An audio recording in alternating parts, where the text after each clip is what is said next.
Hello and welcome back to Crit Happens Plays Curse of Strahd. I'm your horrible and terrible Dungeon Master, Andrew Pierce. And here we have our Barovian Adventurers. Say hello, adventurers. No. Hello, adventurers. Brilliant.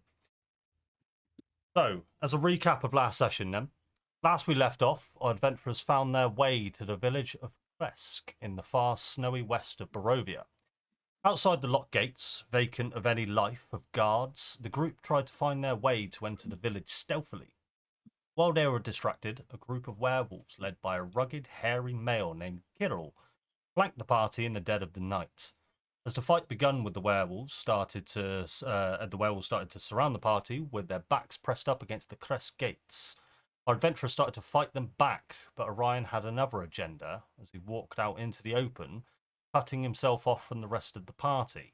As the werewolves started to surround Orion, he gave up and surrendered to Kirill, in which the familiar face of Emil appeared from the shadows and snow. Oh, good old Emil, the best fighter we've ever seen.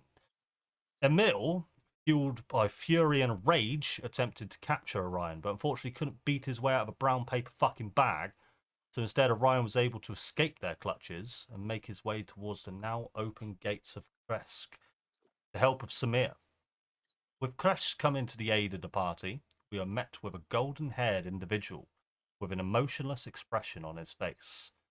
After a quick wave of his hand and a small but subtle power word was spoken, Kirill's body fell limp and withered before the party. The rest of the werewolves, still out for blood, attempted to knock out and capture Farah.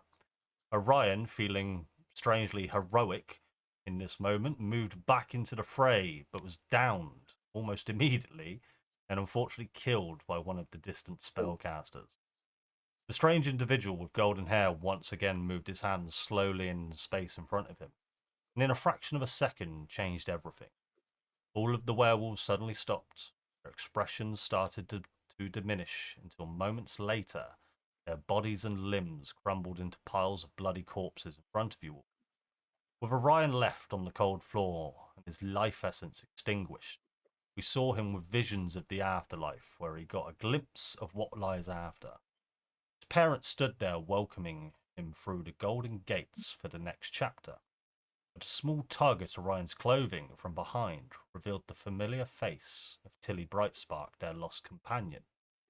Orion chose to take the small hand of Tilly and found himself back outside Krezk gates, soaking wet from the snow, with his friends staring back at him. The group then followed the golden hair individual, introduced himself as the Abbot into Krezk, which is where we all pick up from.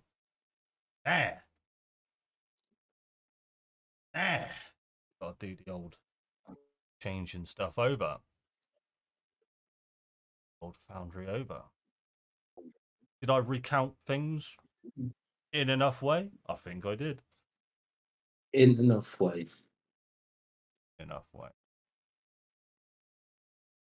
So, currently, I'm currently showing you a scene of Krezk, but you're currently just inside the gates of Krezk. Is there anything that you guys wish to do at this point?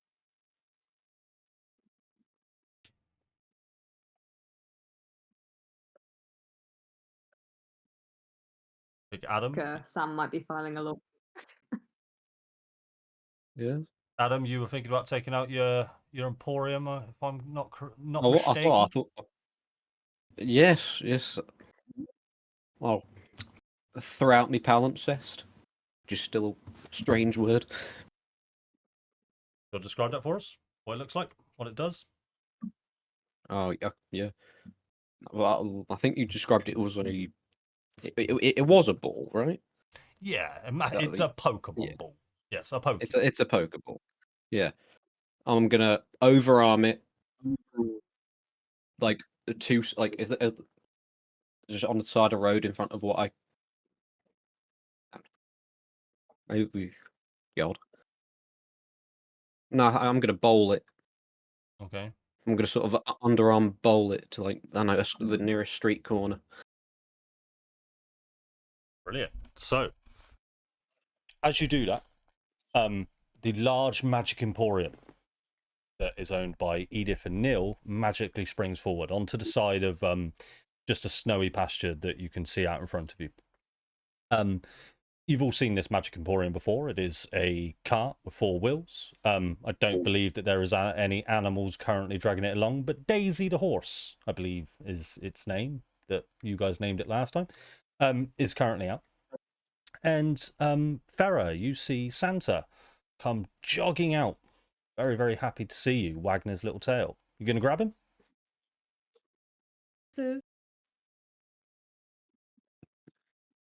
Yeah, I think your mic's gone again, Pip. Oh, can you hear me? I Am I gonna have can. to sit like this for the whole night? I'm gonna have to handheld it for the entire night. What is this? A podcast? You got it. That's it. Yes, I will grab him and give him lots of cuddles. Give him lots of cuddles. He's very, very happy to see you. Do you want to just quickly roll me an animal handling check for me?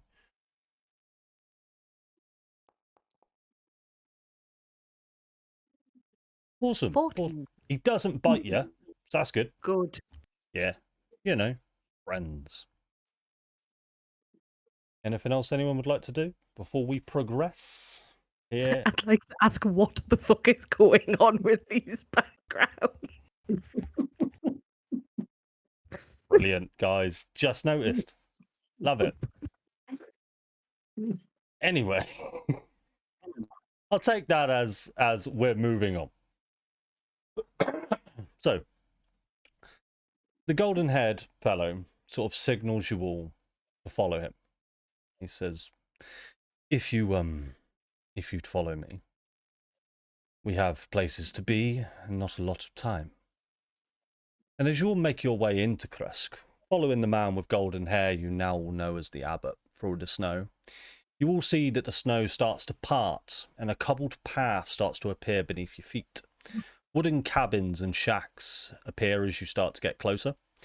You see most of them seem to be occupied as lights are flickering in the windows. As you enter the main village, wooden buildings are to your left, your right, and now in front of you. They're sort of scattered sort of everywhere you look. There doesn't appear to be sort of a pattern to these houses. They just seem to have been erected wherever that they can be, and it's quite congealed. It's like sort of a sardine can type village. Outside of these houses, you do see quite a few sort of vine rows of vegetables, and you even see one log cabin has sort of a wooden picket fence, and you see pigs and chickens. Likely that they are there to harvest. This does seem like a small, quaint farming village. You see on one of the porches of a small wooden abode to your left, some of you may notice a small girl. She's just there clutching a teddy bear. And as you'll walk past, she gives you a small little wave. Just walking past that. What's everybody's passive perception? Does anyone have a passive perception of 14 or over? I've got a passive perception at 8. That won't do it. You don't see a lot. It's the Passive. cataracts. My passive.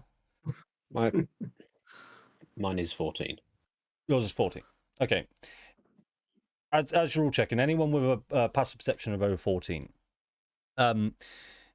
you get a glance as you're walking through, sort of halfway into this small little journey up into the main village of Krezk. You get a glance of a clearing to your right between a couple of houses. There's a glistening pool of cold, clear water, sort of just shimmering away in the moonlight. You just sort of walk past it and you lose sight of it as the houses sort of part, and you lose that sort of vision of it.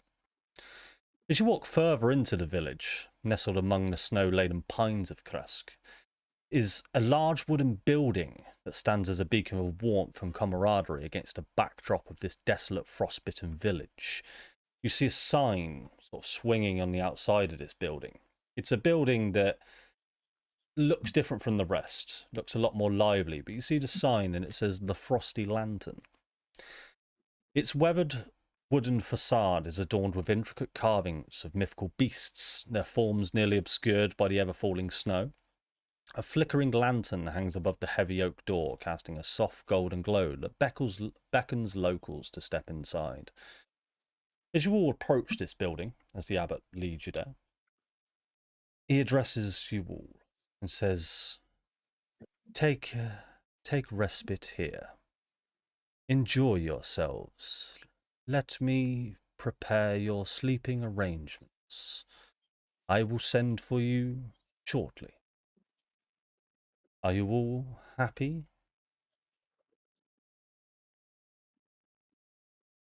He says to you all. Happy is a subjective. In Yes. general, or with this current situation? Not really, but we vibe. Yeah. Grateful, I think, is a better term. I've never been happier. Okay. Never.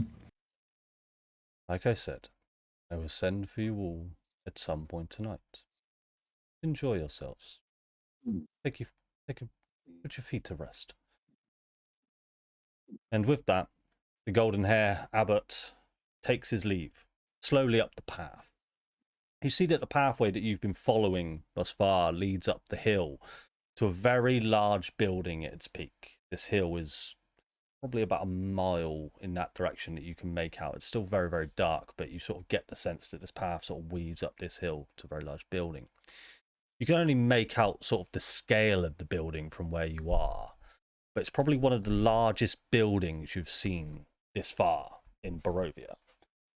You've never seen a building quite this large. I think the only one that really comes to this sort of scale would be Castle Ravenloft, which you guys really haven't seen quite the scale of just yet. Outside of the Frosty Lantern Tavern, you will see a figure leant up against the outer wall of the tavern, smoking a sort of a homemade cigarette. He's side-eyeing you all as you approach. Yeah. That's weary travellers. How be on?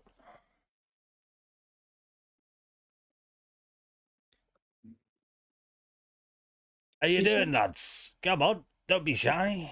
So We're I not didn't shy, hear the we're first just- sentence. We're just nearly dead. I can see Some of that. us more than others. See that. I can see you're not doing your best. Well, inside, they've got a selection of meats, a selection of vegetables. You can fill your bellies and drink to your heart's content. But I will warn you, the games tonight are a bit... Dealers are a little bit dodgy, I think. Don't lose all your money, alright? I'm a little bit down on my luck. Is there any chance any of you could spare some gold for a downtrodden man like myself? I haven't got any, sorry. Oh, don't be like that. Don't be like that. Come on. Must have I'll a give few- him 10 gold. 10 gold. You, sir, are a blessing and a saint. I promise you, I'm going to spend this wisely. I'm going to make it back tenfold, and I'm going to come looking for you. All right? Okay, Yes. I'll look forward to that. And he's going to clutch this 10 gold that you've given him and head on inside. You would like to follow? Sure. Samir, I'll just grab you a little bit.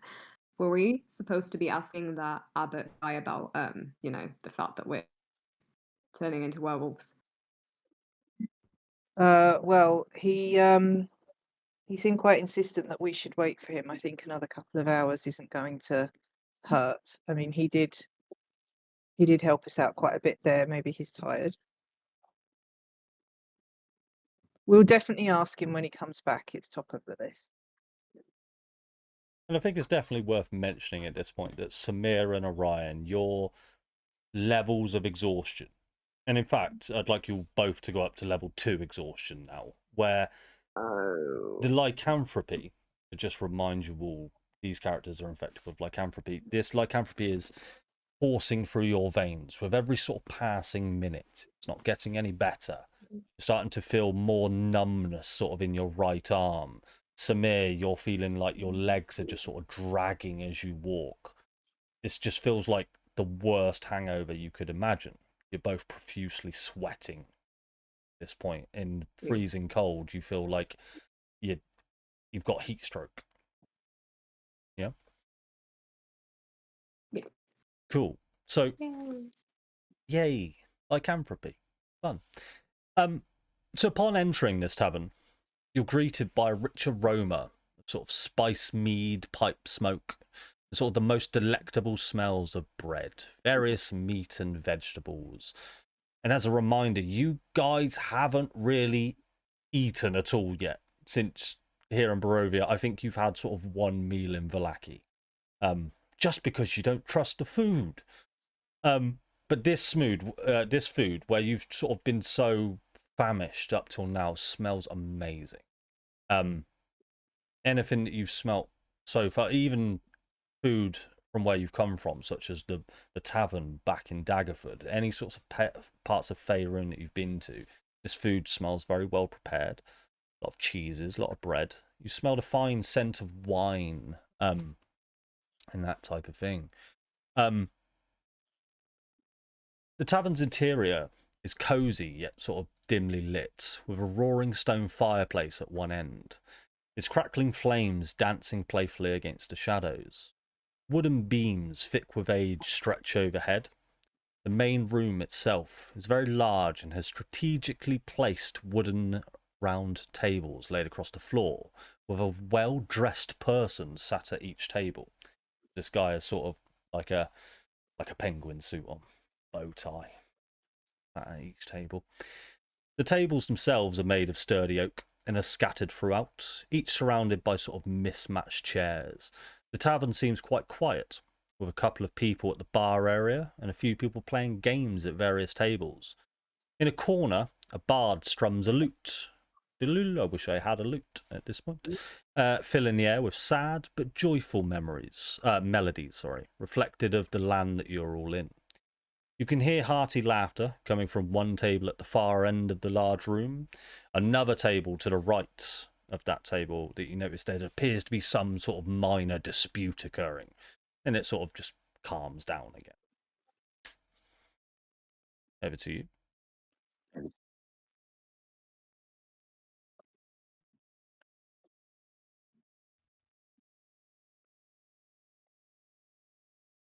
What you guys up to?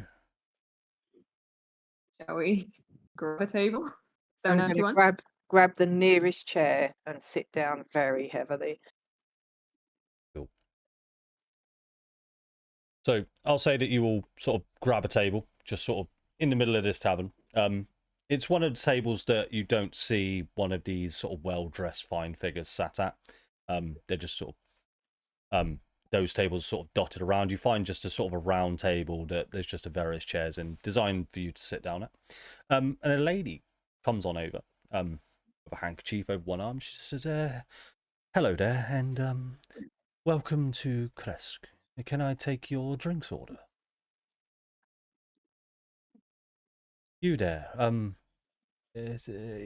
old lady. Sorry, I don't mean to be offensive, but it's the way I don't know your name. What is your name? My name's Edith.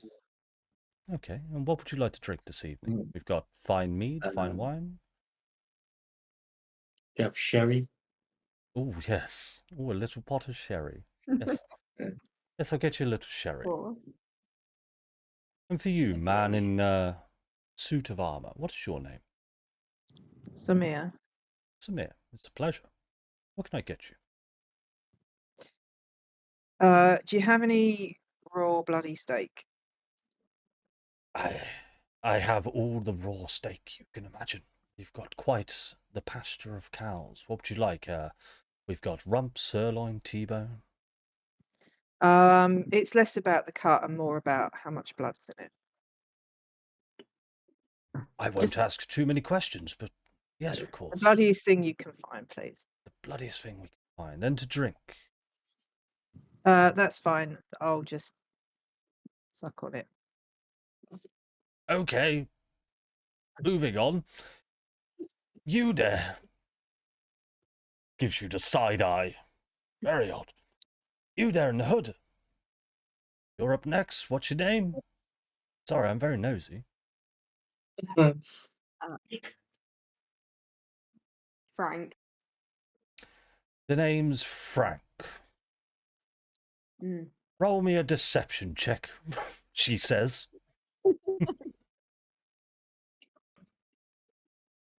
I will. Give me a sec. Sorry. My one, yeah, convincing. Convincing.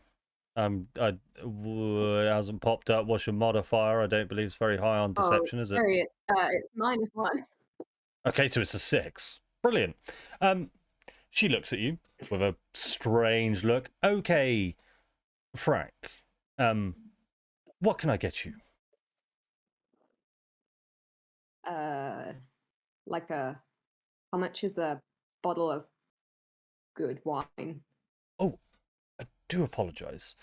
Everything here that you see or you order, free of charge. All we ask Why? is you play our games. All food and drink is free here in the Frosty Lantern. Okay, then 2 bottles of wine. I'll bring you 1 bottle of wine. It's refills. You have to drink the first one, then we'll get you another one. You see, like we can't Oh, give yeah, out yeah. we can't give out 2 bottles, otherwise it would just be mayhem. It would just be mayhem. Come on, you got to follow the rules. Be sensible. You there, in the Farah, are you clown outfit or are you normal black attire? I think I'd probably be black attire. You there with the pink hair. Come on, everyone else has given me their names. You might as well continue the trend. I mean, not everyone, but I'm Farah, and this is Santa, and I'll just kind of point at the dog that I still kind of have under my arm. Okay. Ah, I see you've got a. Is that a dog? Yes, he's not for sale. He's not for eating. He's just a dog. That is a shame, but I respect you, and fair enough. What can I get you to eat or drink? Can I have a bottle of wine, please, and also a bloody steak like Samir? Oh, just not cooked? Is it just raw? Yeah, Okay. just raw. All right. I I mean, mean, to be honest, you don't have to kill it first. If it's more convenient, we'll just share. Okay. if it's okay with you all, I would prefer to serve normal steak, because the other patrons may not like you eating a whole cow at your table. It puts some people off their dessert, if you catch my drift. I respect that. I can do that for you. The wine, sorry, I forgot to ask about the wine. Is any sort of vintage or any kind of wine? Red, white? The other one? Liquid and alcoholic. I will drink it. You do realize you have the word sober on tattooed on your head, right? If it's liquid and alcoholic, I will drink it. Okie dokie. You are an odd bunch. The last of you sat at this table. Well, actually, no, there's quite a few others sat at the table, but they seem comatose right now. We have that strange old-looking evil fella. He's just in a daze of his own. You there, what's your name? Me? Yes. Neil. Sticky Fingers, you might have heard of me. No, sorry, I haven't. Okay. I only request the strongest thing you have, alcohol-wise. I've just been in a very bad fight, and my bones are rather strained. The strongest thing we have is not for the faint of heart. Are you sure, sir? Do I look like the faint of heart? Don't answer that. Roll me a persuasion check, Adam. Oh. Should be good at these. Nope. Well, I know. Silver tongue makes that a 20. Holy shit. Okay. Okay, sir. Coming right up. I will warn you. Just go easy, okay? I'll bring the bottle. It's up to you. You look like you can handle it. And she'll come on over to Irina, who's sat down at the table with you all. What would you like to drink? Irina will sort of sheepishly look into her pockets, and she'll sort of turn to you, Orion, and just sort of look at you to see what you think she should get. I mean, I asked two. One for her as well. Yes, Please? a bottle of wine for me. The good wine, please. You get the feeling, sort of, Arena she's new to this. I don't think she's ever drank anything in her life. And we've got and she sort of moves over to Weft, who's also at your table in a coma, in a temporary coma. He's sort of got a ticking clock on that one because he may turn up at some point tonight. And then Asai is just in sort of a comatose mode. Although I suppose Asai actually would be at the other end of the tavern, as he is now leashing up Emil and sort of tying him outside the tavern.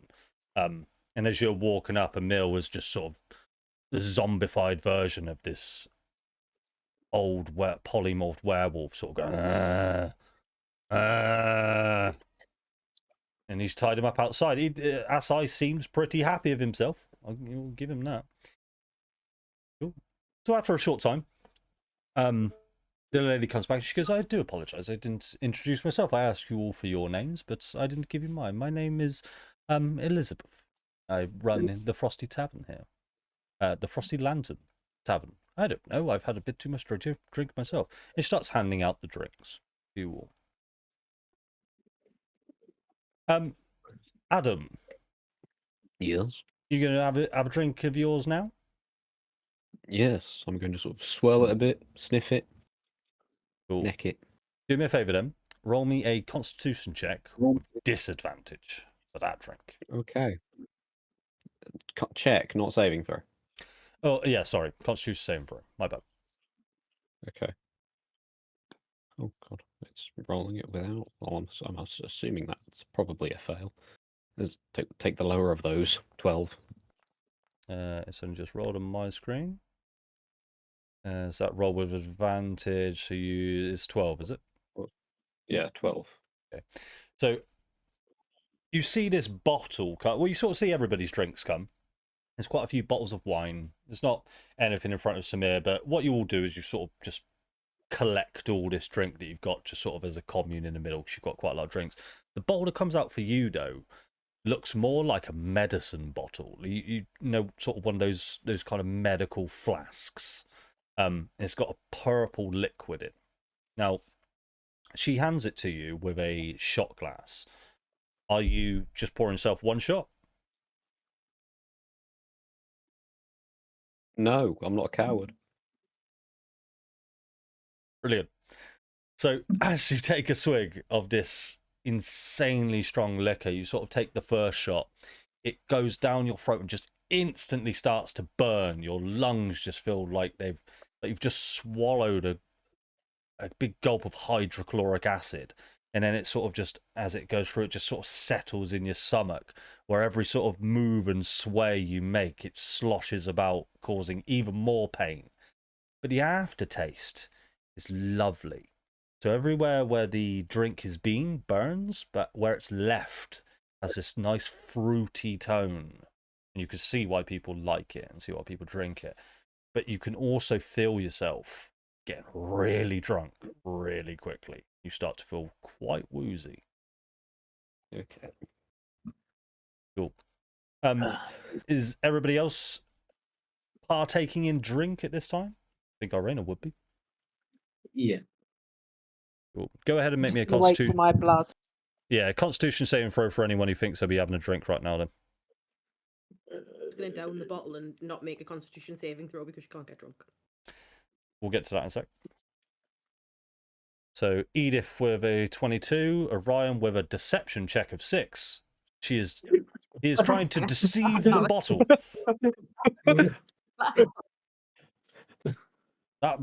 Oh, and a con save of 6. Yeah. So Even Dan, the Okay. It's exactly the same. so Orion with a Constitution saving throw of a 6. You start to you haven't drank in quite some time, and this you can feel this sort of start going to your head, and you also start to feel quite woozy. With a deception check of 6, you you're trying to drink this bottle like it looks like you know what you're doing. Everybody can tell that this is your first time drinking properly in a long time. You look like a bit of a muppet. Yeah, standard. Cool. Edith, yeah, you can handle your drink. It's only a little sherry in it. Yeah. I can go wrong. You should get on to the hard stuff later. Oh, is it? Is Dad, it? you should have some of this. Yeah, so you do see that it is. as you were the first one to make the order and sort of the rest of them ordered just too much drink, you can see that she's brought out the bottle of sherry for you. All right? Cool. And as you guys sort of just sat there, sort of waiting for your food, you can see a few other tables sort of scattered around. You see their food being brought out to them. The food looks amazing. One of the bits of food that comes out is sort of like this toad in the hole. Nice little garnish on it and stuff like that. You see a very large, sort of as big as your head T-bone steak come out for another person. And within sort of, I'm going to say 5 to 10 minutes, your food arrives. 8 large, bloodied steaks. And she says, look, steaks for all. And she brings out a small little stove that if anyone wishes to cook their steak, they can cook it to however they like. For the people who just want to eat it raw, there's just slabs and slabs of just meat on a plate.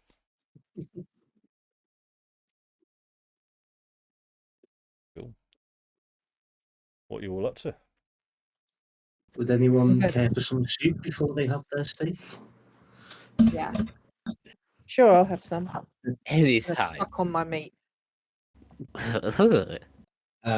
So Edith will produce a scroll and say, "This is an invention of Neil's. Soup whenever you like," and then passes it. Did both of you say you wanted some? Oh yeah. Unless Andy's got objections, there's 2 of them, and hands out to the You can have as much soup as you want, bro. It's fine. hands a scroll to Orion and hands one to Samir, and just read the incantation on there. Recommend keeping your mouths open. Cool. And as they read this incantation, Edith, what happens? So soup just falls into their lap, as it doesn't come with a bowl or a spoon. And then as it happens, she goes, "Oh, I should have mentioned. You are supposed to provide your own bowl and spoon." Yeah, you should have mentioned, but thanks anyway. Yeah, you sort of Yeah. you get a glint cool. in Neil and Edith's eyes that they knew that was coming. What they like.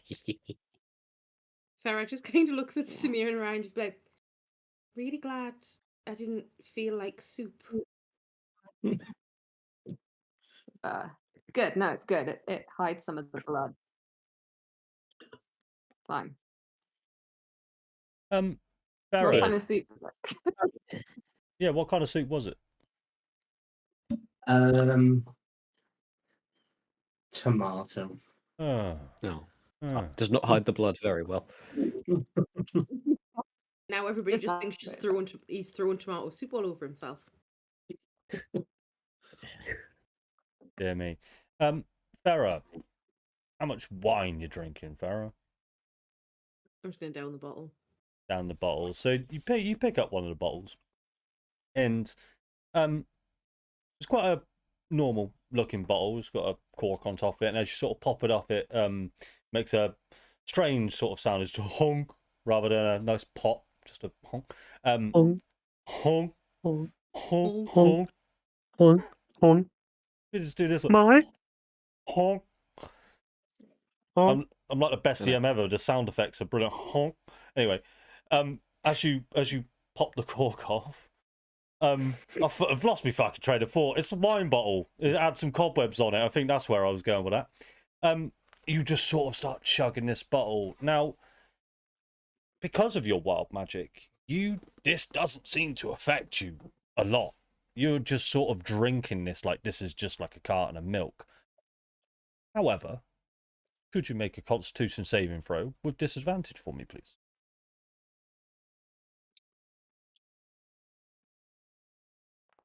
As you are consuming Well, a you can copious not amount do of it with liquid. disadvantage. Mhm. I mean, it's a natural one, regardless of what the second roll is. Oh, was that a nat 1? Oh, it was. It was a nat 1, yeah. Oh, that is a nat 1, yeah. All right, cool. But you do have like you are just drinking copious amounts of liquid. You do start to feel a bit groggy because of it, right? Just if you just down 4 pints of lager or something. You know what I mean? So you are starting to feel a bit groggy. One of your arms starts to get a little bit numb. Nothing to worry about. Cool. The night's yours, guys. Bard strumming away in the corner. Ding da da ding da ding da ding da da da da ding. That's what he's playing. Is he playing Sandstorm? Yeah. So I throw my fork at him. Samir, you sort of shout over, Sandstorm. Da-da-da-da-da. I'm not going to do it. I wish I had my guitar. I really do. Yes, the copyright-free version. Oh yeah, I'll just change key. Da-da-da-da-da. Da-da-da-da-da. Anyway, so yes, the Rude Sandstorm is currently playing. And it's very, very good. Very good indeed.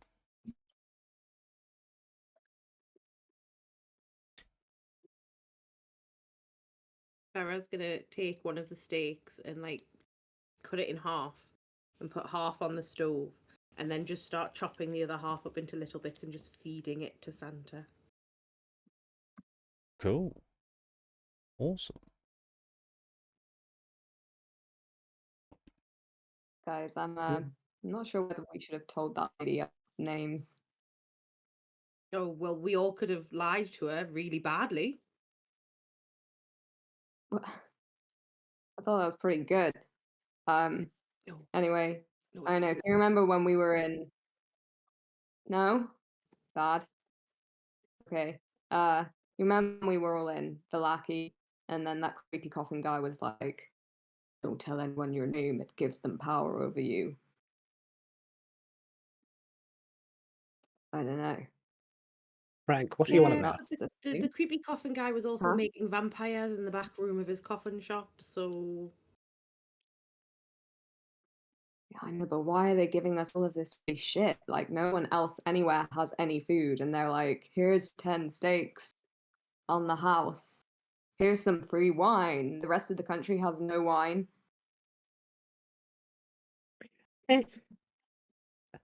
That's a good point. I mean, they are being surprisingly more welcome than they have been before. I don't like it when We couldn't get makes into the sense. front gate in the past. This is.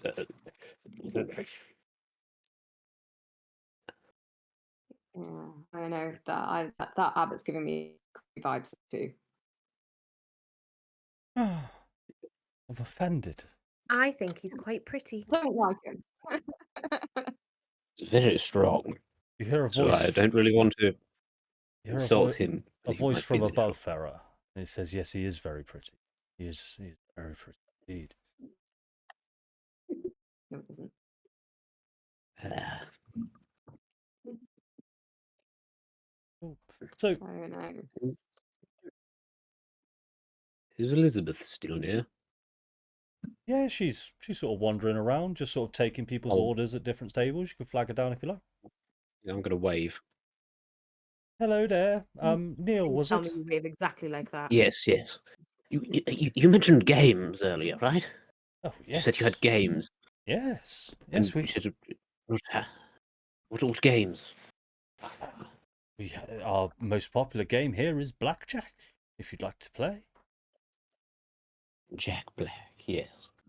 No, not Jack Black. Jack. Sorry, Jack Black was last week. He was doing a comedy show. But tonight we have Blackjack. Why was he allowed in? Who wouldn't allow Jack Black in? Who wouldn't? It's Jack Black. You know, Kung Fu Panda, Tenacious D. The Minecraft movie. Really? God. Really? Yes. He's Steve. I am Steve. I need to. I Actual have quote not from the seen trailer. this. I How need have you to. not seen it? Oh, it looks so bad. I'll It's catch so this. bad. I'm going to It's catch horrible. up on that. Fucking hell. I think Jack Black played Claptrap in the new Borderlands movie that was apparently really shit. Anyway, But yes, it was. yeah. I forgot. I've lost. What did you ask her again? I was Blackjack. asking you about the games. Yes, blackjack, not Yes, blackjack over there, lad. Look, you want play? All right, I'll have a go. Set you Yeah, over. have a go. I'll tell you what. Go on. So as you move over, and there's a sort of a you see round wooden tables, and there's a very well dressed man at sort of each table, and he goes, "Hey up, lad, how you doing? You want to play some blackjack?" 1 second, I'd like my nan to be present. Yeah, your nan. What do you mean you brought your nan into Shady Tavern and Shady Casino? You're joking, man. What do you mean shady? I mean, This is incredibly welcoming.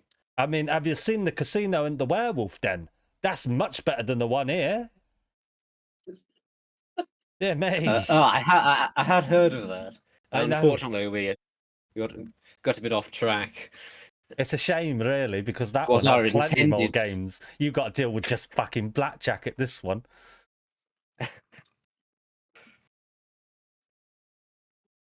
Nan, be my muscle in case people try to scam me. We don't like those Yeah. scammers, do we?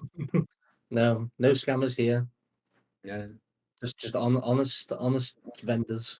Yeah. Well, yes, Speaking of which, would you like to buy anything? Oh yeah, there's a wagon down the road. It says Magic Emporium on it. If you want to pop down later, we'll probably be selling our wares. What sort of thing you selling? I am both a crafter and merchant of magic items. Yeah. I'll tell you what. I did 3 years of artificing. Our automatic Artifice, shoe on our table has been broken for quite some time. Would you mind attempting to repair it? It's our automatic. Yes. Sure, yes, I know exactly what that is. So I'll show you. It's a so you can see that there is the table just laid out in front of him, sort of green felt. You can see that there are stencils on sort of the green felt where it's expected that some form of cards would go. A little place for poker chips. You can see poker chips sort of spread out amongst the table at each individual spot where there'd be a chair. Next to the dealer, or this is a dealer, you get the sense of, is a machine. And it just has multiple decks of cards in there. And you can see it, he sort of shows you. And as he reels out a couple of the cards, you see one of them just sort of get stuck and the machine starts going ding ding skirting wing. And he lifts up the table and there's a Warforged underneath who's just controlling the deck with his finger, just going ding ding ding. Any chance you could help us out, but that would be really good. Yeah, I've done something like this before. I think some. Yes. Yeah. Give it a go. You want to make a tools check for me, bud? Ah, yes. What tools? Tools. I do hope you've got Which- tools which- as an artificer. Mate, I've got thieves, tinkers, and smiths. Make a I've tinker's also tool got for me, pan please, of- mate. Okay.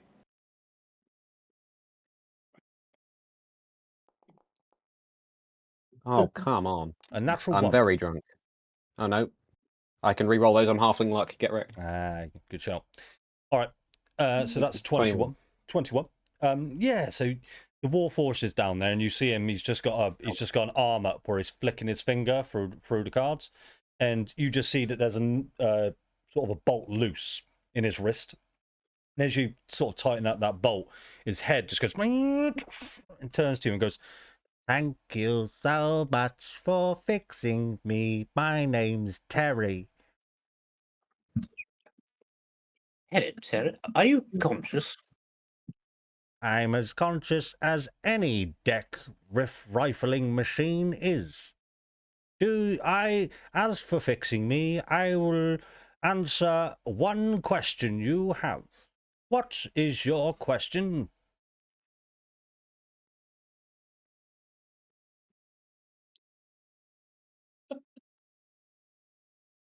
Any time now. I'm getting bored. And this is coming from a man who does nothing but shuffle cards all day. What kind of things would you know, really? That wasn't the question.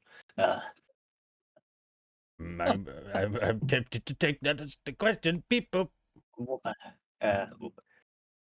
Why is everyone so nice here recently? I swear this place used to be some sort of a change in attitude. Really?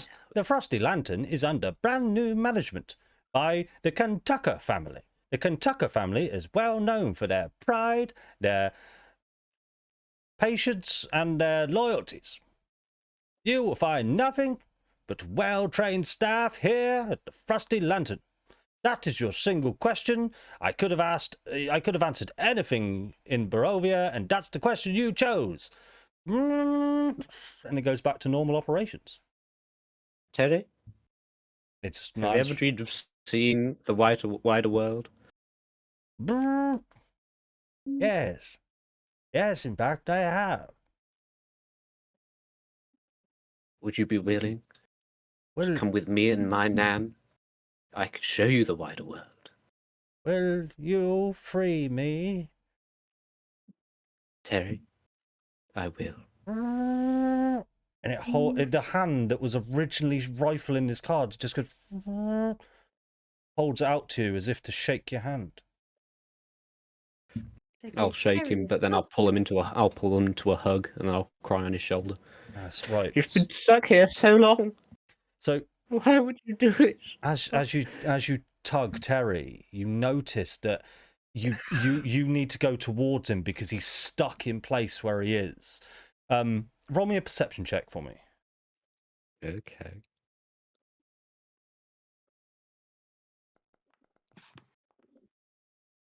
Damn. 23. So you get a really good look at Terry as in this sort of embrace, and you see that the back of this warforged, normally it's sort of heavy plated in armor, but all of the armor has been taken off, all of the armor plates, and all of his circuitry is just wired into the table. And he's bolted and chained down in probably about 6 different locations. So as you try and pull him towards you, he's just fixed in this table solid, and his arm is just poised up. So he wouldn't even be able to hug you if he wanted to, bud. Oh. I'll sort of shuffle out and say, "Dealer, you haven't told me your name." My name is no what? What's my accent? My name's Edmund. Edmund. Well, that wasn't your accent earlier, but Edmund. Fuck it, why not? Terribly, It's dealer change. I'm a new terribly one. sorry. Oh, where's the other guy? I'm terribly sorry. In order to fully fix your robotic friend under here, I'm afraid I'll have to take him into the shop. We've got an upstairs area where all my tools are stored. Make a persuasion check for me, please.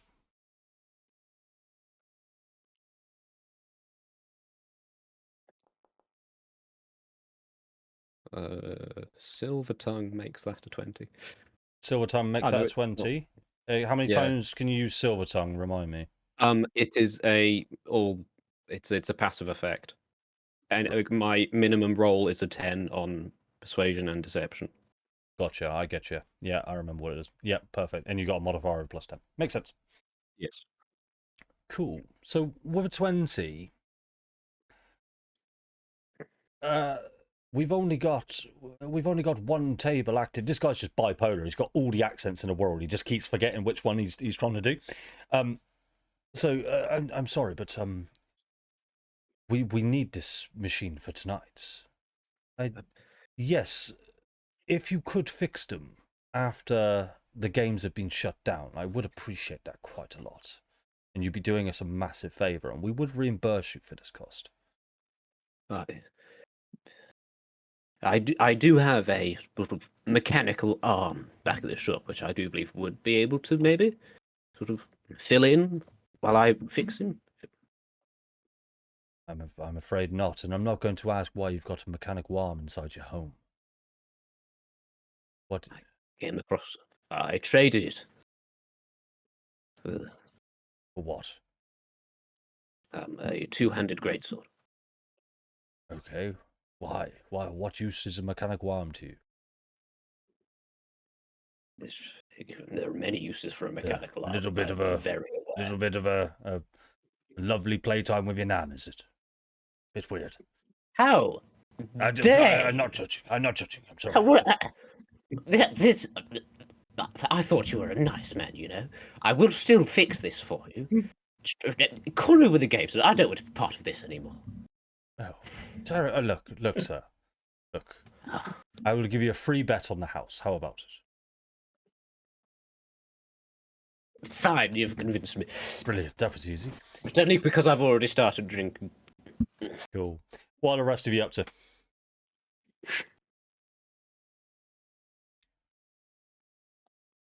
I love Terry. He loves you, bro. I'm just standing guard where at Neil's side. Cool. Do you want to take a seat? No reaction to the arm comment.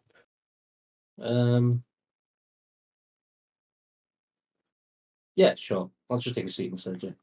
Cool. Ryan, Farah, Samir, what you guys up to?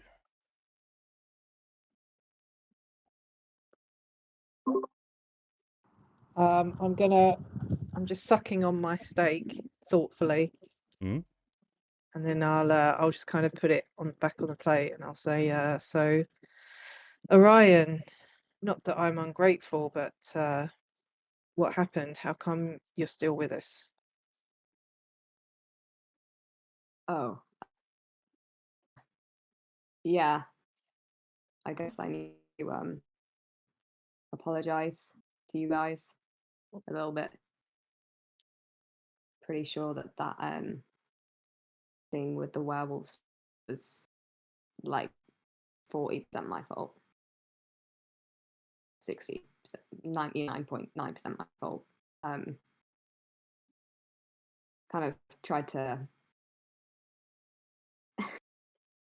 deal with a meal by myself instead of trusting you guys, and almost got everyone killed. Did actually get me killed.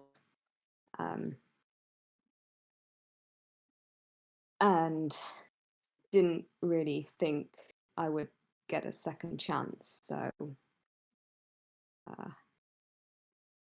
I guess I'm sorry, and I kind of want to do things differently from now on, you know.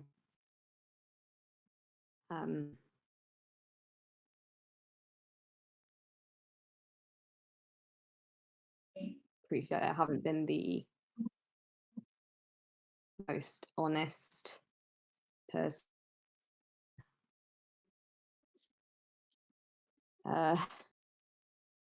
Take a really big sip of wine. You sort of see next to you, Irina's just copying you. Oh my god, what a couple of losers. I've got all that drink. Orion and what's at it sitting in a tree. Name is Irina. What's it? What's at it?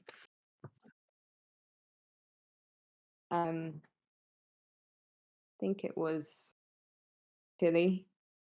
I know it was Tilly. Kind of thought she'd forgotten about me, which would have made a lot of sense actually.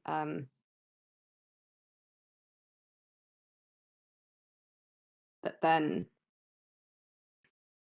kind of died and realized that she actually given me the best thing she could have given any of us.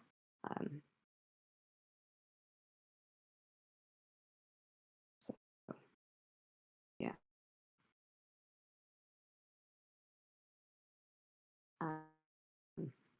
I'm sorry, Samir, about the not liking your tower. It's actually a really nice place. I didn't mean to be weird about it.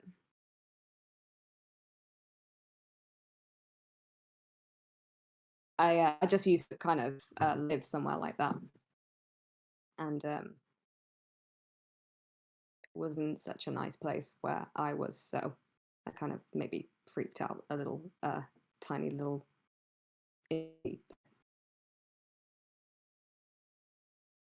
And I'm so confused why you didn't leave me to be killed by that. What was his name? Kirill. Kirill. But I'm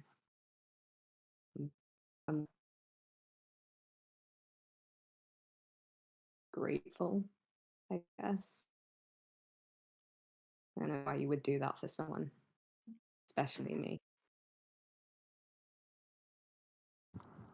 Well, it is as I've said to you all since we met. I don't begrudge any of you your reluctance to trust. In fact, it's wise here, as you've probably discovered. But it is as I said to you. I'm here under the charge of my goddess to protect all of you, and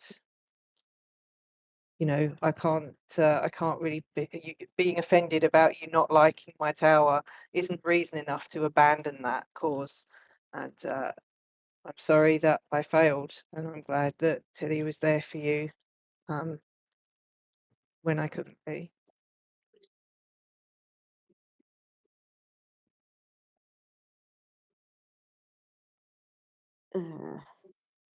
This wine is pretty good stuff, right? Yeah. It's hitting the spot.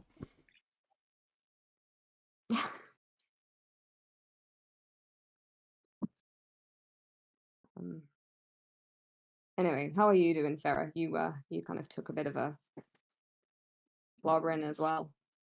I tried to wrestle you off of a wow.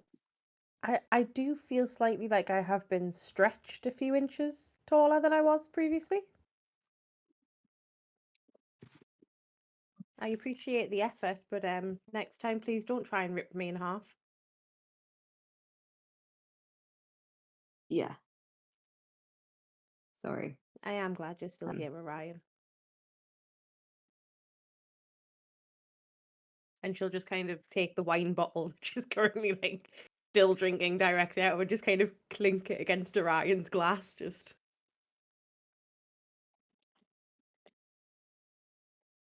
Okay. Cool. Do me a favour, Farah, Orion, and Oh, no. Samir now. Make me a Constitution saving throw, please. Oh no. Oh yes. Hang on. No, not good. Oh, who rolled that nat one? Who the fuck am I tonight? Oh my! Who do I think I am? Is You're that channeling Laborin, I think. I'm channeling fucking Willow. is that double nat one? Yeah, Yeah. where is my fucking halfling look now? That would just be a triple nat one. It's alright, get them out the way now. Early. Yeah. When it's not life or death. Yeah. This- Whatever these con saves me. It could be life or death. Well, I mean, if It you could guys want to drink yourself silly, it could be life or death. But if you drink responsibly, we'll be okay. Oh, we're gonna have a really chill session. Death saving throws in the pub. Drink responsibly, guys. There's a Speaking of that, I like to imagine Neil's been walking on his sort of palms and knees, trying to sneak past under the table to reach his drink because he left it there. But there's this really emotional conversation happening above him, and he's very awkward. Fair enough. Cool. So, I think Samir, Farah, and Orion, you'll hear the sort of clicky clatter of a blackjack game just about to go on behind you. And I'm sorry, we didn't actually move to the scene where I was going to show you the inn. We'll just move to here quickly. Okay. I do apologise. Oh, This DM, Hell yeah. this DM is terrible. This is the interior, and I'm about to move away from scene because we're gonna play some blackjack. Not Jack Black, but Oh, yeah. blackjack. I want Do to you know play some what's Jack really Black. sad about all this theatre of the mind stuff? I love it, but do you know what is sad? Yeah. I don't get to spend every time you load up a new scene looking for Kylo Ren and friends. Oh god. Okay, that's Pip, Yeah. don't worry What? about that because I've got you. My heart went out scared. last session. For the last couple of sessions, you don't get to do that anymore. So don't worry. Trust me, I got you. All right. We're hybrid in this. Just bear with. All right. Because the whole act of trying to spot which of my NPCs look like fucking Taylor Swift and Rod Stewart and Kylo Ren was a dream, and I want to bring that back. Taylor Swift and Rod Stewart are dead now. They Yeah. are, yeah, they're Oh, very they dead. are. Yeah. Oh, that's sad. No, that is sad. Bring back a zombie. Be burnt alive. You did not save Rod Stewart or We Kylo didn't Ren. try hard enough to save You did No, not Kylo save Ren's Rod Stewart. alive. inside. Terrible It's players. not Palpatine either. Palpatine's about. Yeah, because there was So- also Keira Knightley. Thank God. Was that Somehow Palpatine came back. Palpatine is about? Currently, you, Neil and Edith, you're currently at the blackjack table, and you see the dealer. It says, "Okay, do either of you two know how to play?" Sort of. Oh, go on then. Hey, then. Explain me the rules then, Edith. I'd love Gotta to get hear. 21. You gotta get 21. Yes, that's the basis of it. So, in order to get 21, I'm not going to explain this in accent. I'm just going to explain it to you. So, each player will have access to the following dice. Okay, you're going to get access to a D20, a D12, a D10, a D8, a D6, and a D4. All right, you've got access to one of those dice each time you roll. You pick which dice to roll, and your objective is to get as close to the total of 21 without going over. Once you roll a die, place it off to the side, where in Foundry we don't have to, and it contributes to your total. You cannot use that die again this round. You start your turn by rolling 2 of those dice. So, Edith, over to you. Roll me 2 of your chosen dice. Do the rules make sense, first of all? I think so. Cool. Let's give it a little bit of a test run. So it's going to be 2 of the same dice, yeah? No. So you can only use a dice once. So you got to pick 2 different dice. Oh, I get it. Yeah. Okay. Go on, Edith. Okay, so that's a D10 and a D12, and that'll put you at 15. So hang on, I've just got to get my job up. And sorry, I should have asked, how much money? Oh, no, you got a free bet for this one, so I'm going to say you've got a little 10 gold. All right. Sick. 10 gold, and you are currently at 15. And the dealer will point to you, Neil. It is over to you, sir. Okay.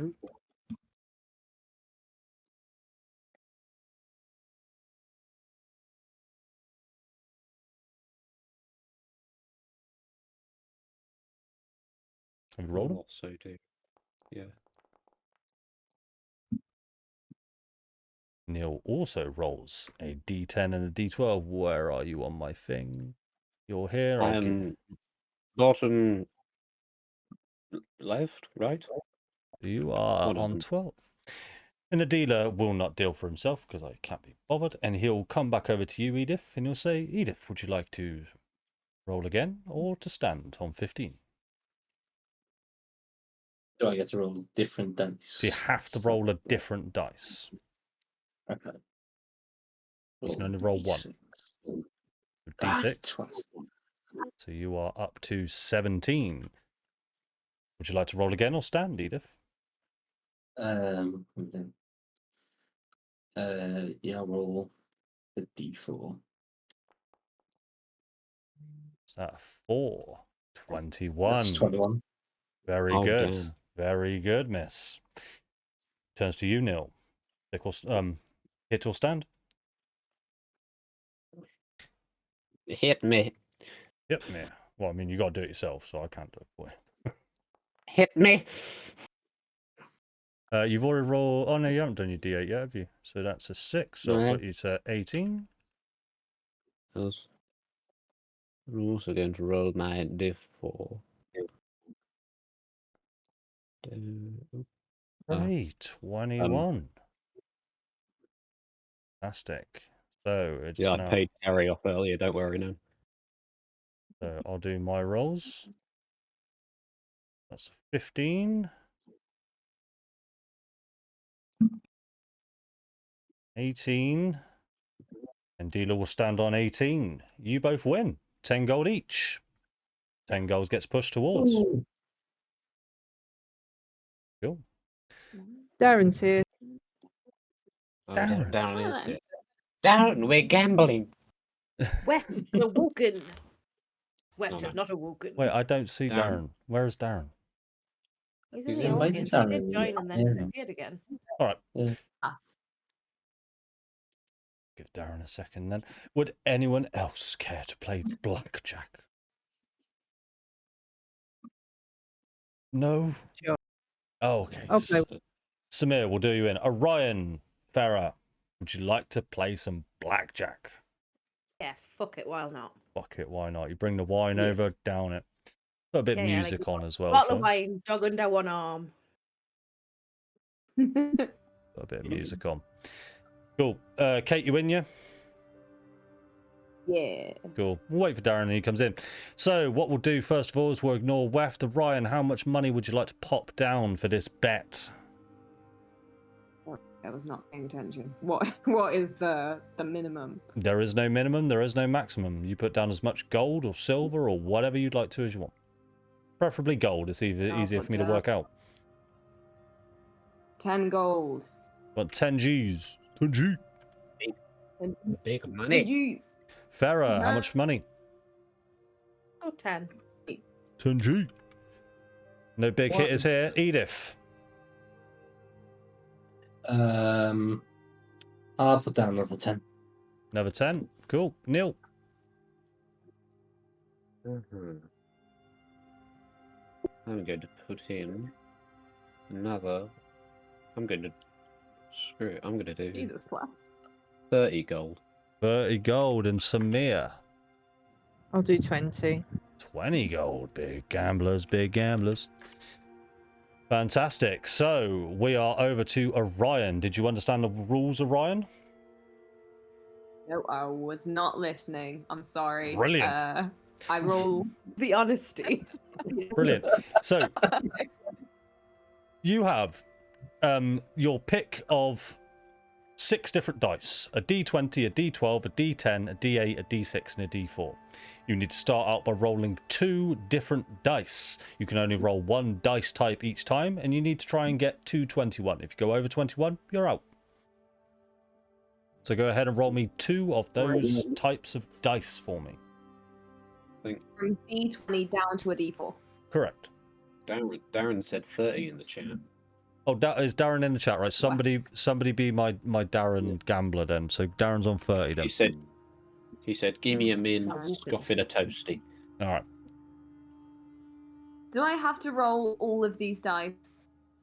No, you Yes. just pick 2 dice. No. 2 to begin with. Okay, let's go hard or go home and do a D20. Wait, I have to do 2 at once, or 1 then the next. You could just do it either way. You can click them in the dice tray at the bottom of Foundry. Makes it a bit easier. 15. 14.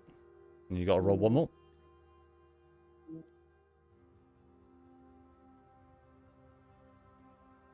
This was good for a chocolate biscuit.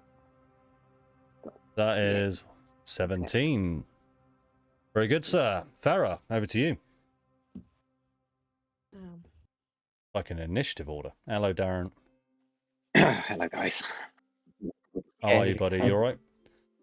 Yeah, good, thank you. Long day, but I'm here. I'm Good raring stuff. to go.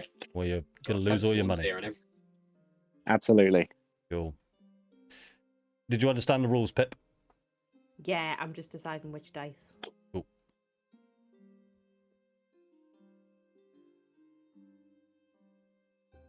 go with that. There's a 12 for you. Over to Edith. Got the same I did last time, wasn't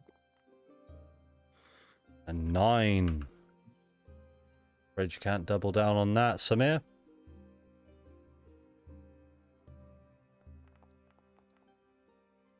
And 12 for Samir. Low numbers. Neil.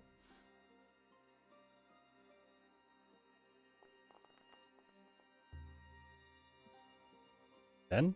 10 for Neil. Darren, are you in Foundry and able to roll? Would you like me to do it for you? I am. Cool. So it's blackjack, is it? Blackjack, yeah. So did you listen to the rules or did you miss it?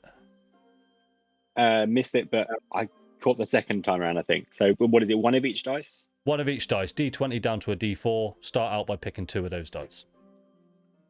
Do you have to roll all of the dice? You don't have to roll Like, do you all have the to dice. get to D20? No. I can stop it. Yeah, okay, fantastic. So You can stand whenever you like. and how many rolls do you get? How many goes round? So you've only got 6 dice. So it will just go until you stand or bust. Okay, fantastic. Yeah, well, I'll start with 1d4 then. So you need to roll 2 to start with. So that is a 2 and 5. It makes a 7 for you, sir. Okay. Orion, would you like to stand or hit? What was I, 17? Yeah, it should be on the Foundry. I've updated yeah. the number. Oh yeah, cool. I'm gonna roll a d4. Oh, gonna go for it. Risk it. Yeah. All right. Oh no. I did it twice. Oh my god, how do Oh, I wait, get... it's a D4. I'm How being do I stupid, get- isn't it? Mhm. Right, Yeah, no, right. you Click it to can't. decrease You the can- dice. Click it to increase the dice. Gotcha. 17, 18, 19, 20, 21. Okay. Do you know what? Fuck it. I'm gonna play with fire. I'm gonna roll a d6. Roll a D6. No, that doesn't make sense. Ignore me. No. Well, yeah, man, it's your game. My calculation.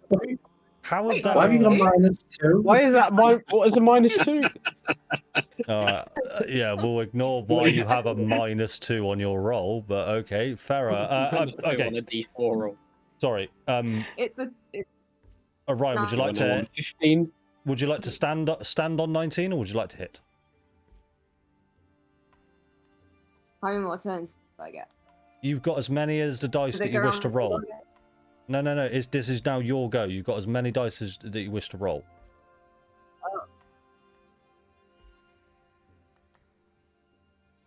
I'm gonna roll another d4. You can't roll another D4. Oh no! In that case, I'll stick. You'll Makes stick sense. with 19. Makes sense. Yeah. You Farah. really can tell she didn't listen to the rules. No, yeah, she definitely didn't. Farah, over to you. Right, okay, so I've rolled a D10 No, I don't. and I've got 12, which means I want a maximum of 9. I'm gonna roll a D6. 2 for you. Appreciate the 14. Stick or hit. I'm gonna go again, and I'm gonna have to totally fuck this up.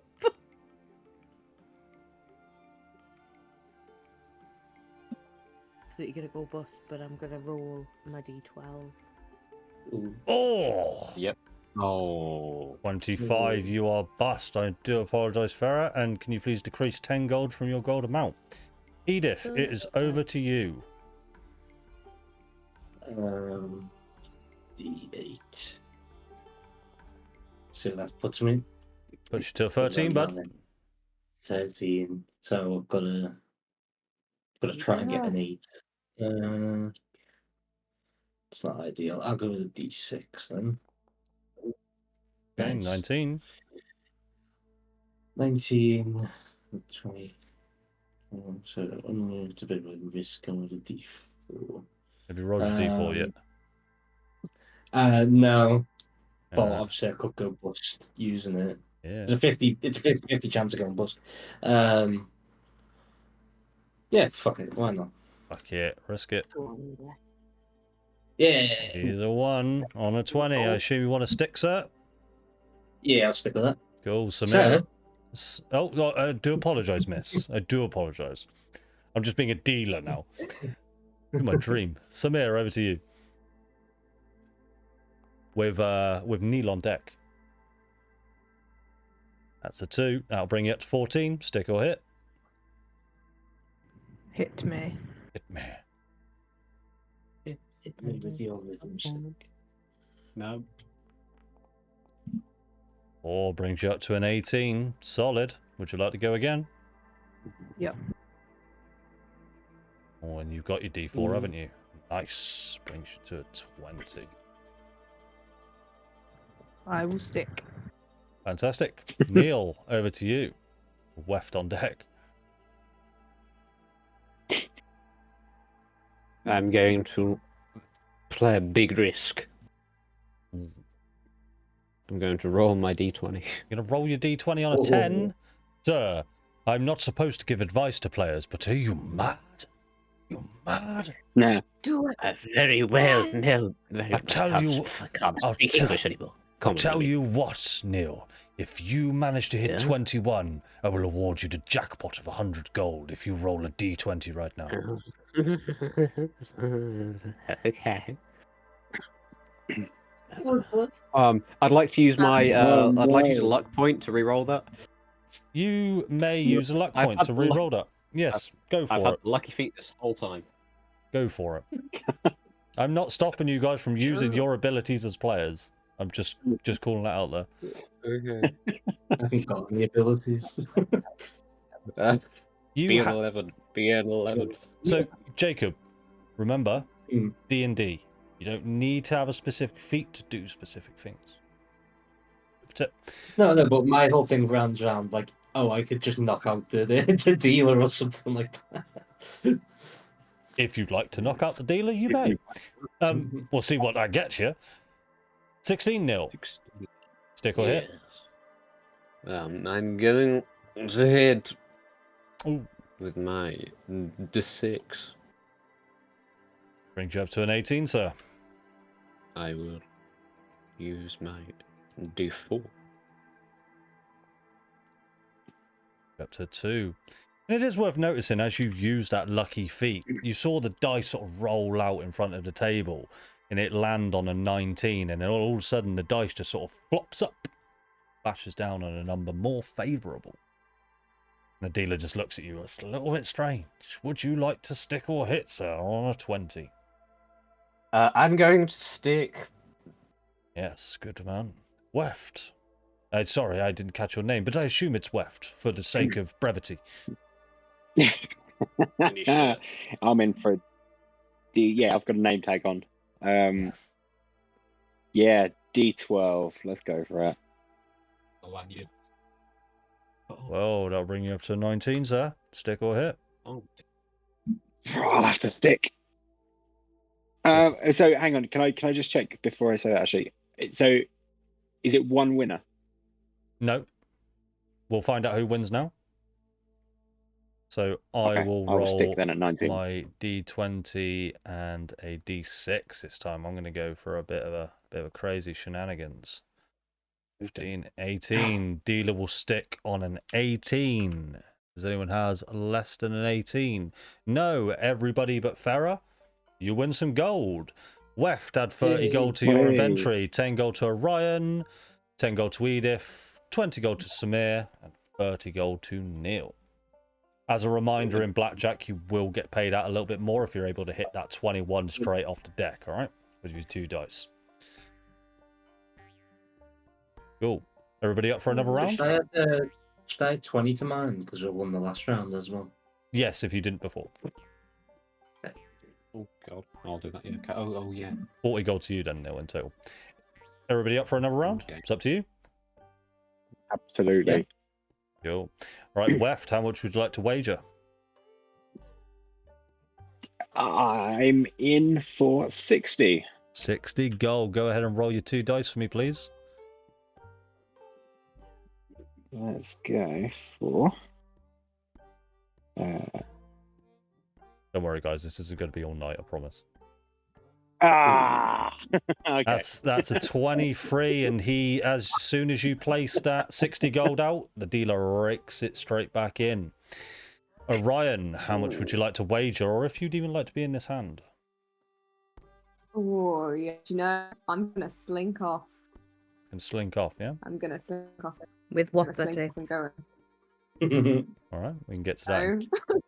Get to that in just a second. Farah, how much would you like to wager, or would you like to be in this hand? Let's go 20 gold. 22. Roll your 2 dice for me, please. I'm following what Weft did, and I'm hoping mine comes out. That's a Oh, 6. excellent. Nice. Dealer will get reset. Edith, over to you. How much would you like to wager? I'll also put 20 down. Little low rollers, is it? Roll your 2 dice. I'll do the thing. Ah, if I was working, I could go all. I think Yeah. you should just do it. I'll be honest, guys. I'm so glad I'm on this side of the table. If I was a player right now, I'd be fucked. I'd be in debt within the first hand. So that is an 8 to Edith. Samir, how much would you like to wager, or would you like to be in this hand? I'll stick with 20. 20 Gs. Roll your 2 dice.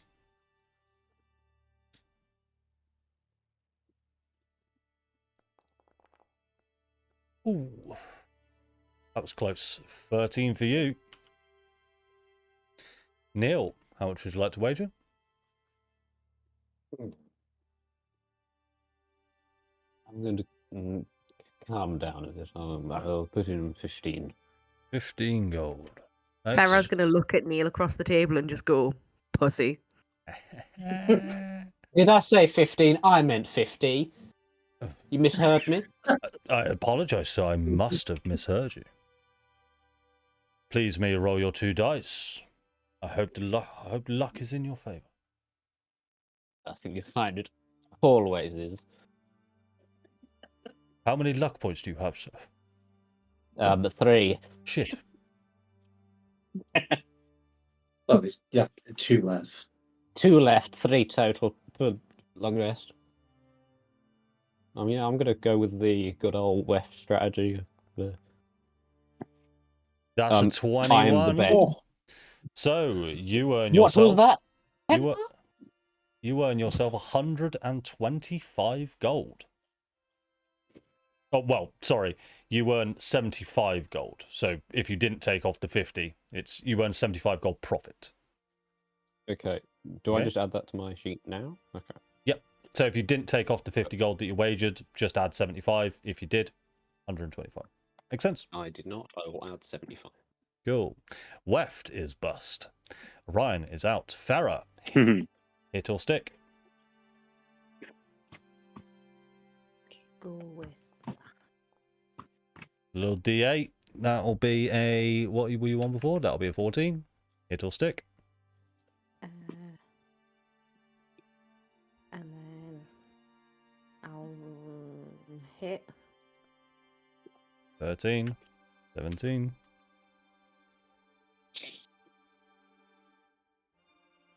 Any more for any more? Fuck it. 5. I do apologize, miss, but you are bust. And it'll scoop your 20 gold up. Please remove it from your sheet. Edith, over to you. I'm gonna roll D8 first. Shit. Reach to a 10.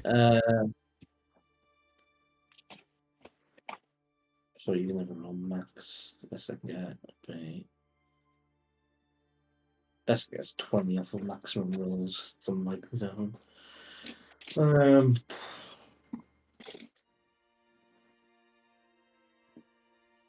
Fuck it, I'll roll a D20. Oh, good one, man. That, sir, is a natural 20. Unfortunately, that has put you bust. However, you win the side pot of a natural 20, which is you get your bet back, so you don't lose any gold. have earned yourself a natural 20. You are bushed. With 30. Samir, over to you.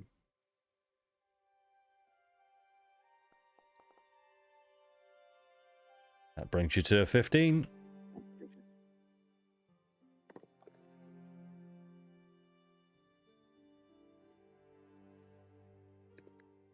It'll stick.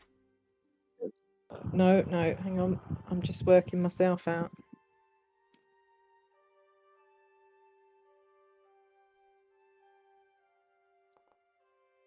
Ah, fuck. I do apologize, sir. You are bust. Better luck next time, and I'll scoop you 20 gold. Neil, you got blackjack. Let's see what the dealer gets. 6.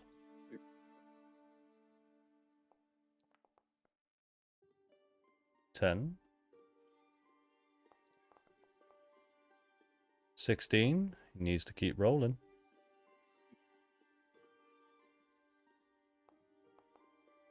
That's a 20 for the dealer. What's everybody else got? So that is everybody accounted for. Wait, everybody was either bust or lost anyway. Why did I roll for the dealer? What a muppet. What a muppet. I didn't need to roll for the dealer. Let's reset. Haha, I've won. I wanted to join in. Cool. He's going to suggest to you all another round. Is everybody up for it? Say one more round? Hell, We're near the break, Yeah. guys. Yes. Let's have one more round. Ryan, would you like to be dealt in for this Yes. one, or are you still out? And that. You're gone, yeah? Cool.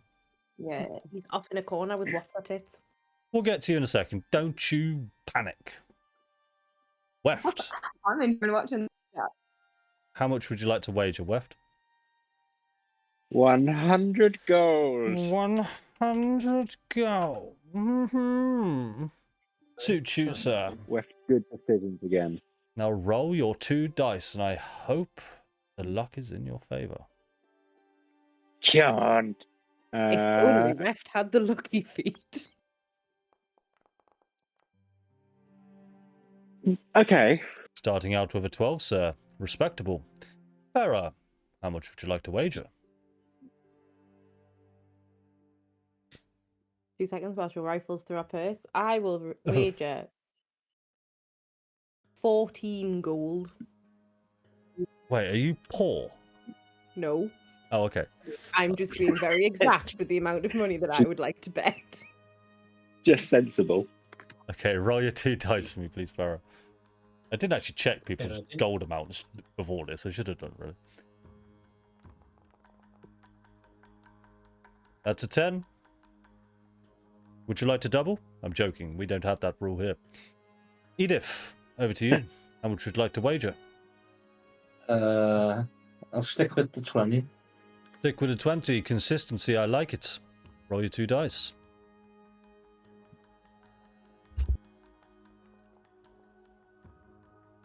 Another 10. I see a pattern emerging. Samir, your wager. Samir's going to sit this one out. Samir. And have a drink on us, Samir, for playing so well. No, I'm good, thank you. No, Oh, he's well, going to leave the table and stand just close enough to Orion and What's a Tits to cock block Orion. roll me a performance check, Samir, to see how bad you can cock block. A Fuck natural me. 20. Mate, Orion, this guy is killing your vibe, bro. This is I incredible. mean, he's played a whole round since I left, and I'm very fast. Ooh. So some fighting words. Neil, how much would you like to wager? I'm going to sort of make hard eye contact with Weft. Oh, Like 101. 101 gold, sirs. We are getting frisky tonight. Roll your 2 dice, and I hope they go well.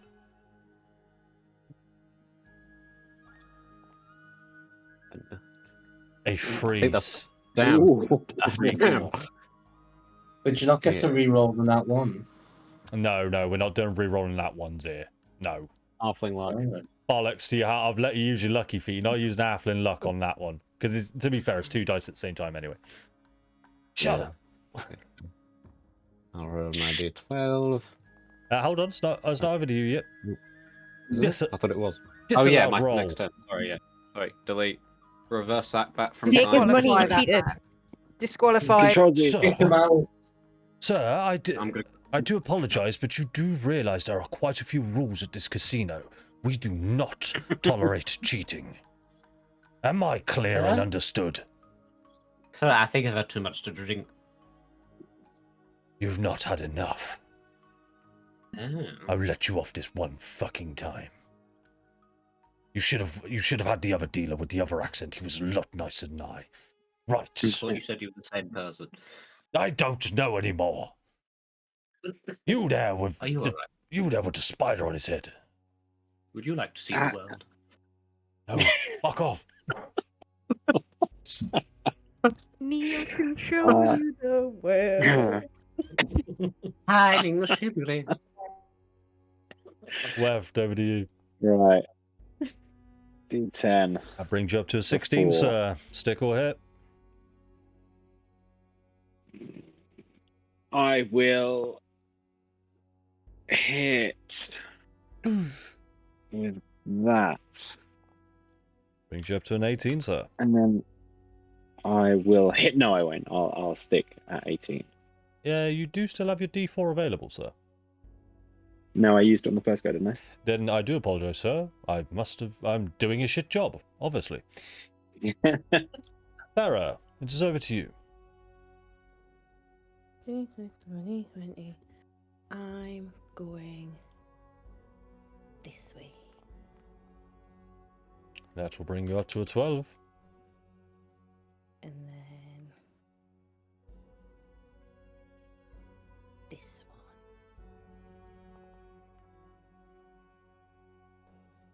15.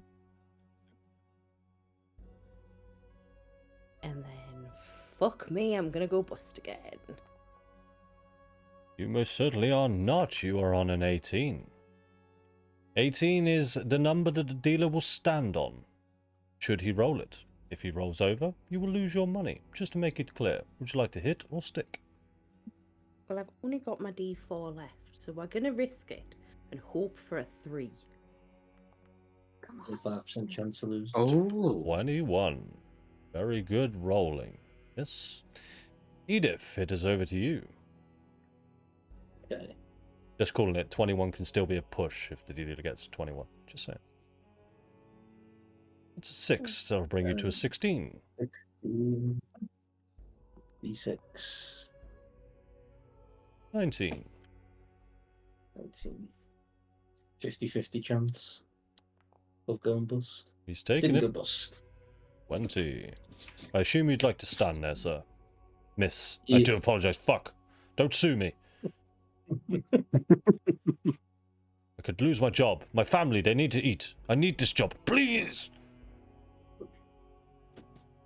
I'll let you know. Thank you. Neil, it's over to you. Very sorry for what happened last turn. You should be. Yeah, I'm deeply sorry. That's. Yeah. Oh god, that was gonna. Oh, come on. You are now up to a 4, sir. It's not with me this time.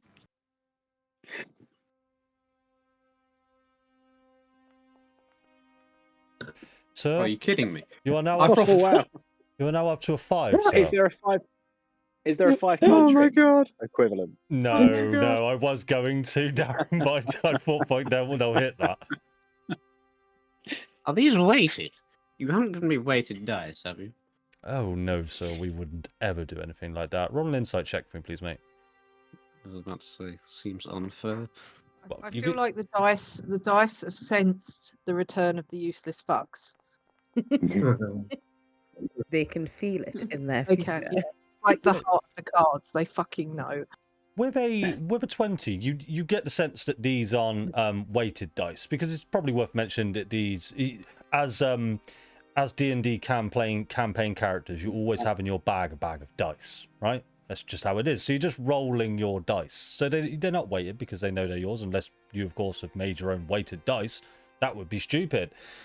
But with a 20, you do get the sense that there is something a little bit funny going on here. And it's the Warforged underneath the table is kind of just sort of kicking the dealer to make him aware that you should win. But whether the dealer or not is taking charge of that, it's up to him. But that's the sense you get. Would you like to hit or stick? I don't know how many dice you got left. You've only got one left. I've got a D6.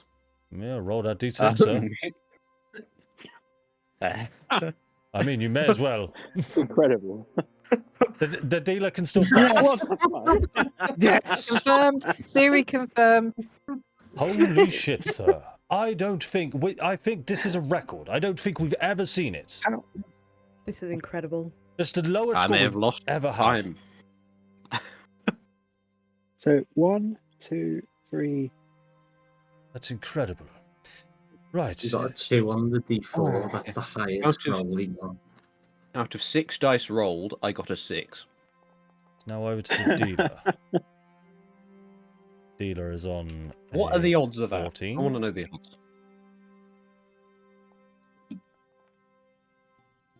19. Dealer stands on 19. Let's have a look. Weft, unfortunately, you damn. lose your 100 gold. Farah, you win a profit of 14 gold. Edith, you win a profit of 20 gold. Neil, he scoops your 101 gold. And I'll tell you what, he's going to flick the random 1 gold coin to you because his Warforged is quite fond of you. This did not even out my bank account like I thought it would. You were expecting to lose because of some form of OCD with inventory of gold, right? Yes, I was. I could just take the money if you'd like. Absolutely fucking not. Yeah, and he just adds he adds 1 silver to it as well. Just you get it in change. Cool. And that, guys, is where we're going to take a break. So we'll be back in just a second. All right. Back in a sec, guys. Cool. Welcome back, guys. Right. Could you all do me a favor as this sort of merriment is going on? I assume you're all sort of eating and drinking. Could you all make me a Constitution saving throw for me, please? Unless you truthfully think that you won't be eating or drinking. Or drinking, I should say. Sammy would not be eating or drinking anything further. So go on then, remind me then, what did Samir eat in total? He just sucked the blood out of a steak. That was it. Suck the blood out of the steak. Okay, that's fine with me. So what? Sorry, what? As a recap, what happened before we play cards? All right, yeah. So this is a good shout. So Weft, when we moved into the tavern, just because everybody else, Weft did miss the start of this session. A round of drinks was ordered, a round of food was ordered. The food smells sublime in here. Okay, there's vegetables, there's breads. This place is different from anywhere you've seen in Barovia so far. They seemingly have everything. What was brought to your table was a large plate of just raw meat, as that's what everybody ordered. There is a small oven in front, like a little sort of Korean barbecue cooker, and you can place your meat onto it and cook it however you'd like, because she didn't really get the sense that any of you wanted raw or cooked meat. So she just brought you out everything. Selection of bread, vegetables, there's wine. I think Neil ordered some really strong liquor. So you tell me then, Weft, what do you think you would be eating and drinking? Whatever everybody else is eating and drinking. Cool. I'll just be. So if other people are eating big chunks of meat, then Weft will be wanting to fit in and will be shoveling meat into his face. Awesome. What about drink? Exactly Yep. the same. Whatever is A mix of everything. Go ahead A and bit of everything in one glass. go ahead and roll me a Constitution saving throw with disadvantage, only because I just want you to roll 2 dice, so I just get to see both dice. Cool.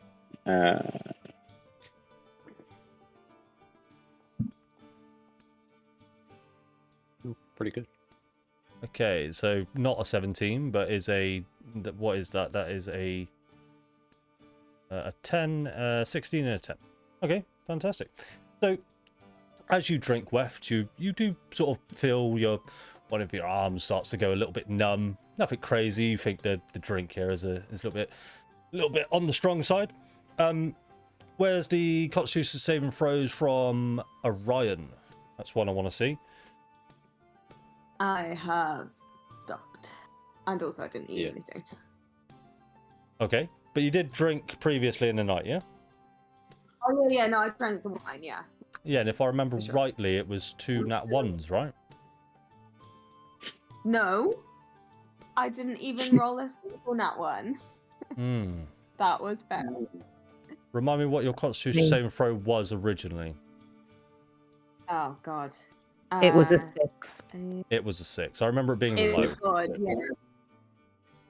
Yeah, because you tried to deceive the bottle and got a 6, yes. and then you rolled a 6. You tried to deceive the bottle. Okay, so who am I missing? Neil. It's just you, Neil. I think. Neil has stopped drinking ever since he got that bad vibe from the healer. And he just doesn't like him, so he's been put off a bit. It is worth mentioning to you all now that you are all starting to feel a little bit drunk at this point. Well, regardless of the amount of drink that you have consumed. You're all starting to feel a bit tipsy, some of you more than others. Neil, you are feeling drunk as shit, mind, because you ordered that fucking crazy stuff. You thought you was man enough, but you've had one shot so far. Are you sure you don't want another? There's Elizabeth. Elizabeth, the waiter, is looking at you like, really? You've had one shot? You gonna do another? Go on. Constitution saving throw with disadvantage, please. Oh, God.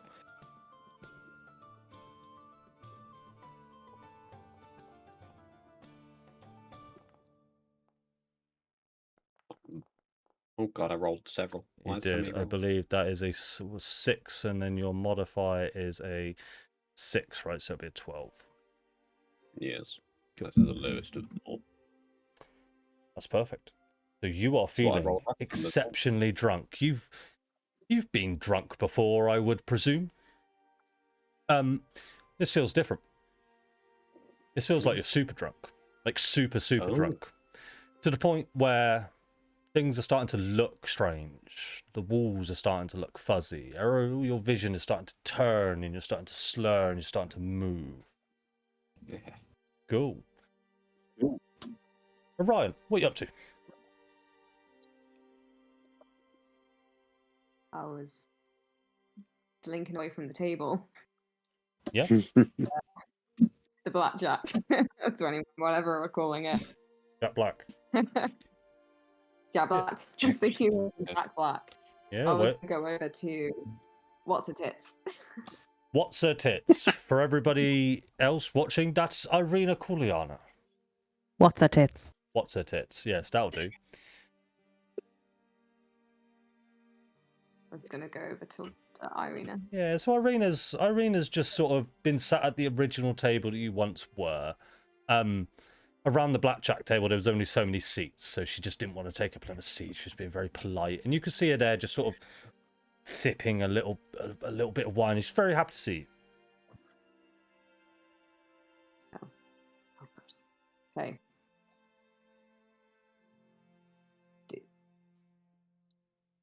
How are you then? Oh, sorry there, Kate. You broke up a little bit. Say it again. Why? Every time I speak. I know. Can you hear me?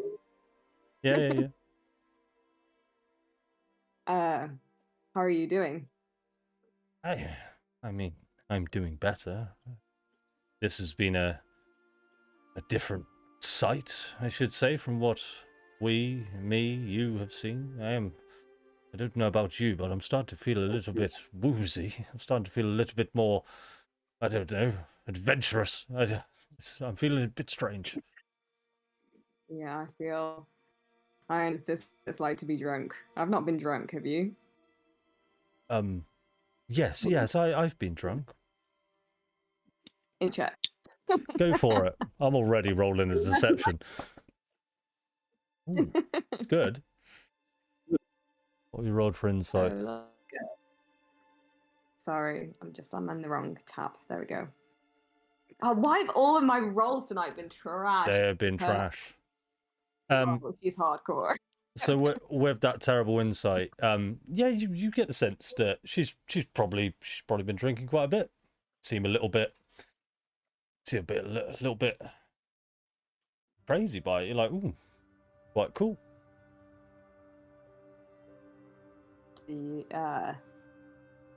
Do you wanna out of here for a little bit? You know what? I had the exact same idea.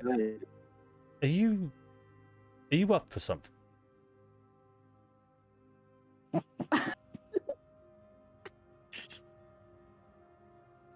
Maybe. Do you want to do something? I don't know. Fucking crazy. Yeah, she'll set something on fire. Wait, no, that's not what you mean. No, oh fuck me, no, that's ridiculous. I don't know if you noticed, but I certainly did. There's a place I'd like to show you. Do you want to come with?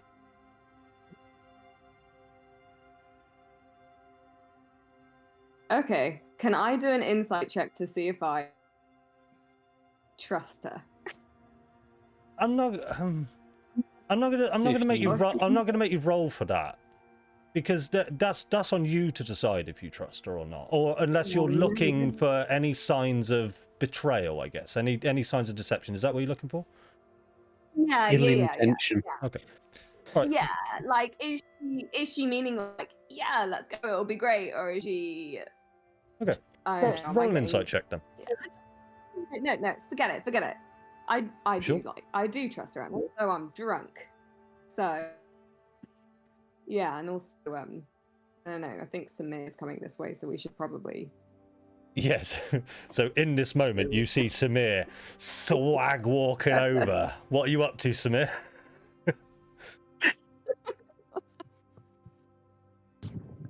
I don't know, I just kind of nonchalantly walk over, swinging my sword at my hips, you know. Just kind of lean back against the wall, just you know, so I'm not like interrupting, but proper side eyeing him.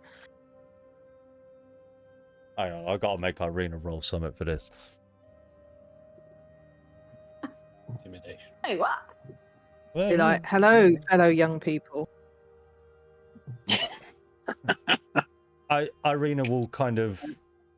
I mean, I've got to honour a nat 20 at this point. Irina will. No. Oh, hello, Samir. How are you? All things considered, I'm feeling surprisingly and suspiciously well. How about you? I've been better. It's nice sword. Thanks. I like to polish this sword thoroughly every day. What do you polish it with? Well, I like to use oil, you know, keep it sharp, keep it shiny. And it's really important to make sure that you really work it into the hilt, you know. Right. Shit me. Hey, Ryan, should we get going? You gotta buff it out, you and, know, otherwise you get like this sort of sticky residue all round the base, and it's not. They've gone. Like, They've it gone. doesn't help. It just pieced out and disappeared. Cock blocking in D&D. Brilliant. Cool. I feel like that was cock facilitated.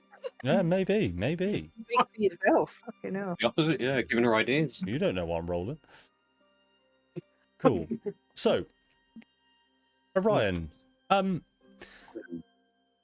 Irina sort of leads you out to the front of the tavern, and as you both head out into sort of the cold night, the main street that you're stood on spirals left up the hill towards a large stone building in the distance, or right towards the front gates. Can't quite see either, but you know they're there because it's just sort of one-way street, really.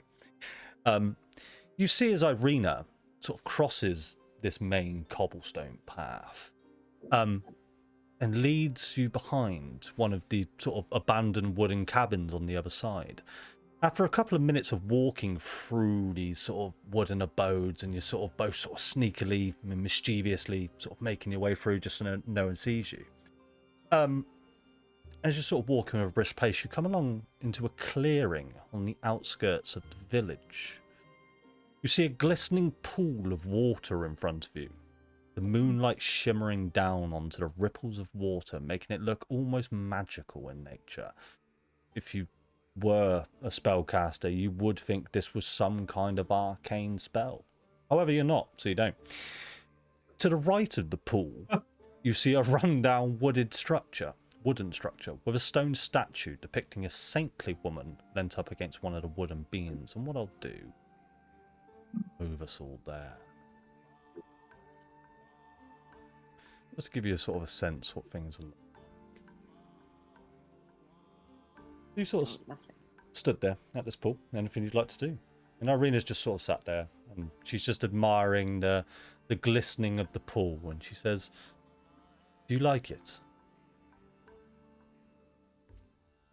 Yeah, it's great. That statue of the woman's kind of creepy. No. I mean, I guess. Should we go and investigate? Should we have a look? Fuck it, why not? We can give her a mustache or something. Yeah, okay.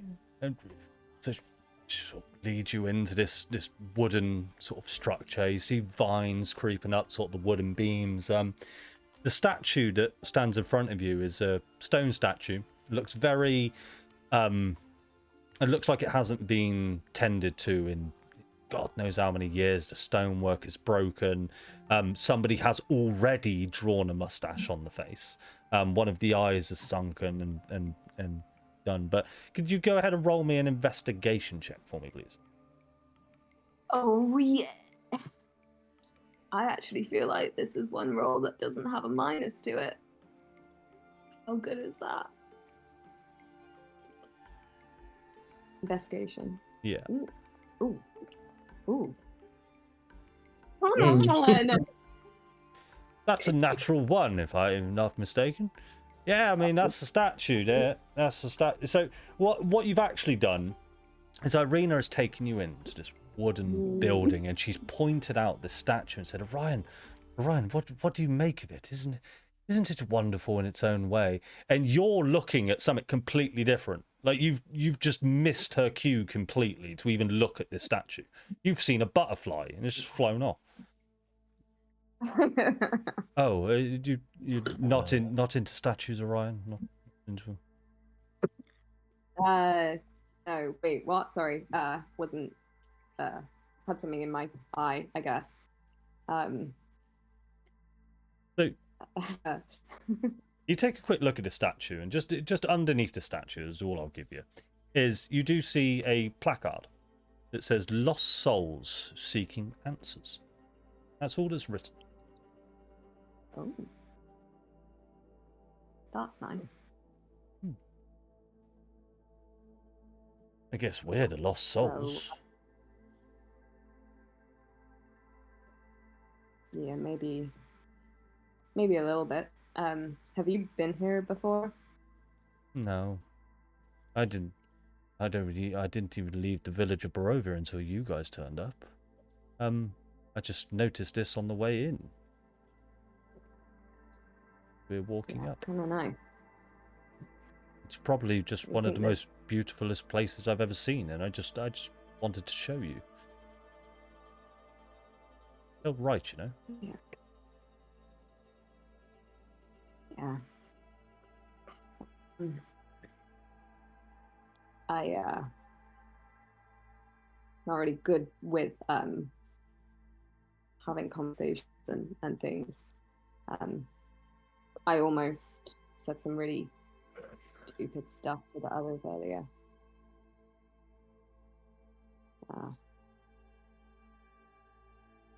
I don't know. But I almost died today, you know.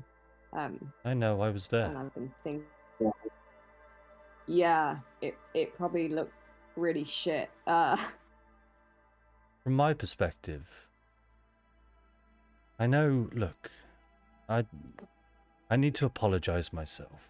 We've been in quite a few fights, actually. Us.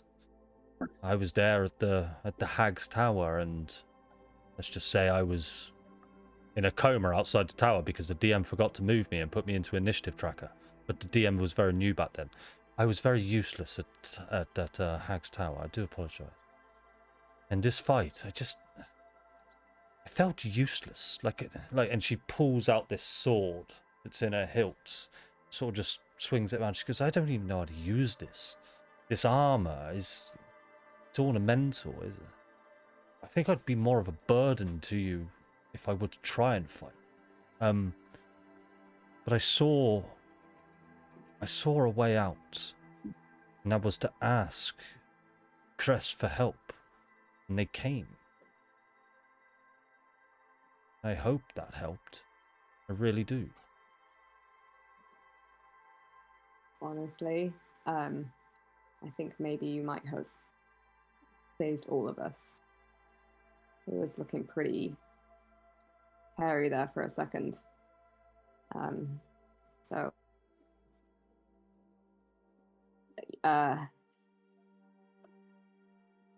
you know, I think I don't know. I'm so bad at words. No, I don't really remember much. The memories I have are kind of bad, and kind of thinking, die today, maybe I might die tomorrow. Kind of be nice to have some good ones.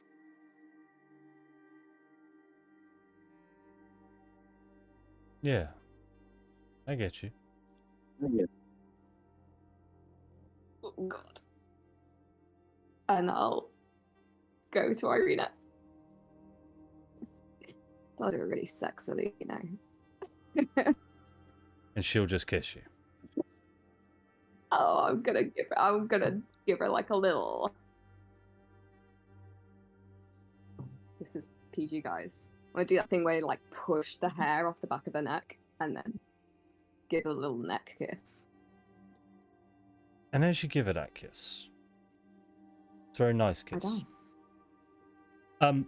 You see as sort of Irina, I want to say pulls back, ends the kiss nicely. She doesn't go, but you see as Irina looks at you with a kind of a mischievous glance. She starts to sort of, and bear with me, starts to unbuckle her ornamental armor that she's been wearing the whole time. She reaches up and takes a clip out of her hair, and you see her hair blooms out around her shoulders and down her back. Quite longish hair, sort of coming to around her arm. Under her armor, she's wearing sort of a smooth, flowing white tunic, laced in gold lining. She gives you one more look with a smile, starts to wade into the glistening pool in front of you.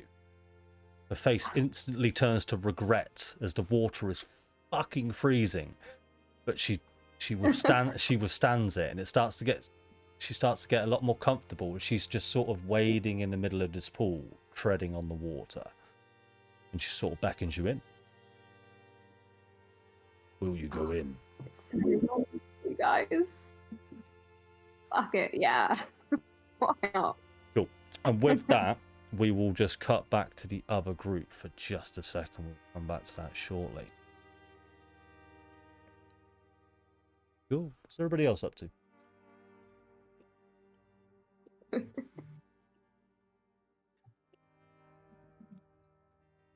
think Edith's onto the whiskey now.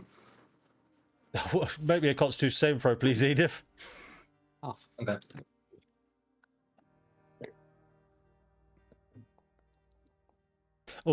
Sorry, and this is before I actually saw you roll. Can you roll it with disadvantage now?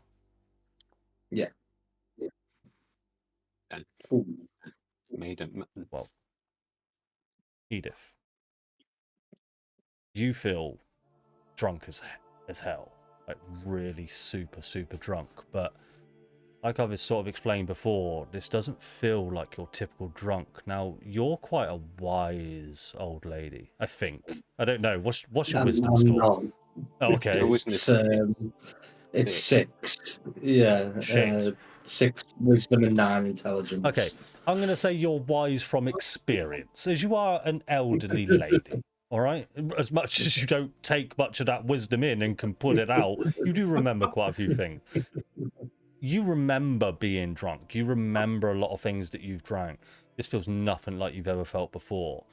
That left arm that sort of went a bit numb, your right arm's gone a bit numb. Your legs start to go a bit numb. You start to feel nauseous. Very nauseous. And with that, make a perception check for me, please. Yeah. Perception. 13. You notice the tavern door sort of swing open. I was just rolling, you rolled that to see if you could roll higher than your passive perception, which is dog shit, by the way. I think you got like an 8. Yeah. So you see the tavern door open, and it's sort of brisk breeze of cold comes in. So you do notice it. And there's a gentleman there in sort of a hooded robe. He comes in, looks quite ominous, to be honest, but brings down his hood.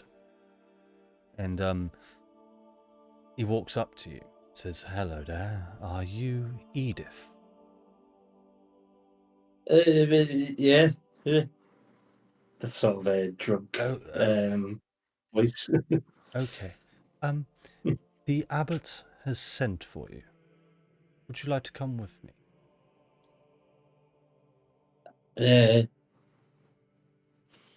She'll follow along if he turns around and shows the way. I'm also looking for Neil. And she'll point over, he will point over to you, Neil.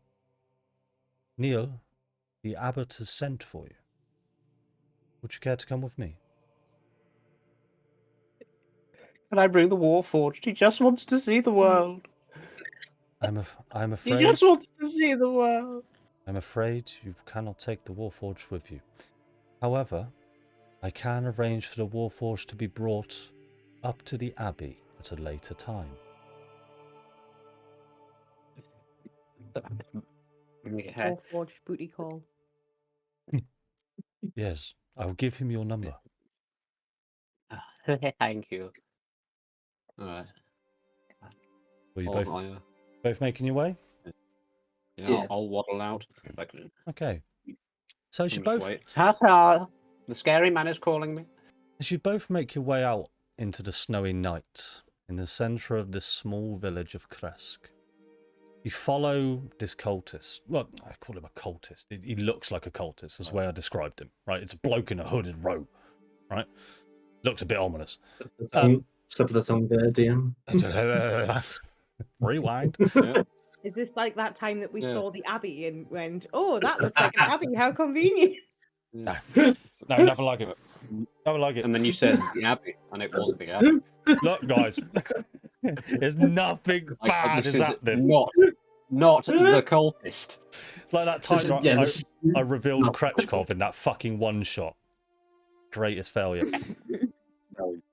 So, as you follow this unseemingly friendly cultist that is walking a few feet in front of you, you find yourself walking for a few minutes up this steep hill to the left outside the tavern. And it's heading, sort of winding and going towards this large building that you both see at the top of this hill by now. You don't see any villagers or locals as you go, but you do walk past and notice two guards sat by a makeshift barrel fire, speaking in hushed tones while leant up against one of the buildings. At this point, you both start to feel really nauseous. A really nauseous feeling deep in your stomach. Your legs start to feel weak.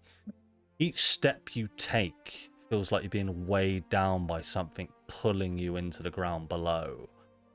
After a short amount of time, you both collapse where you stand.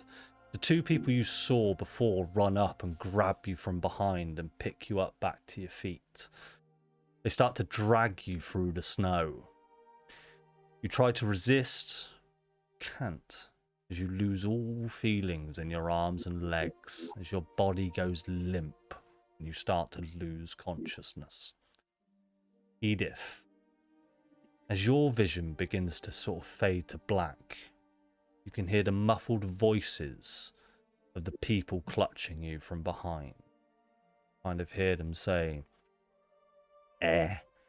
what do you make of these newcomers then?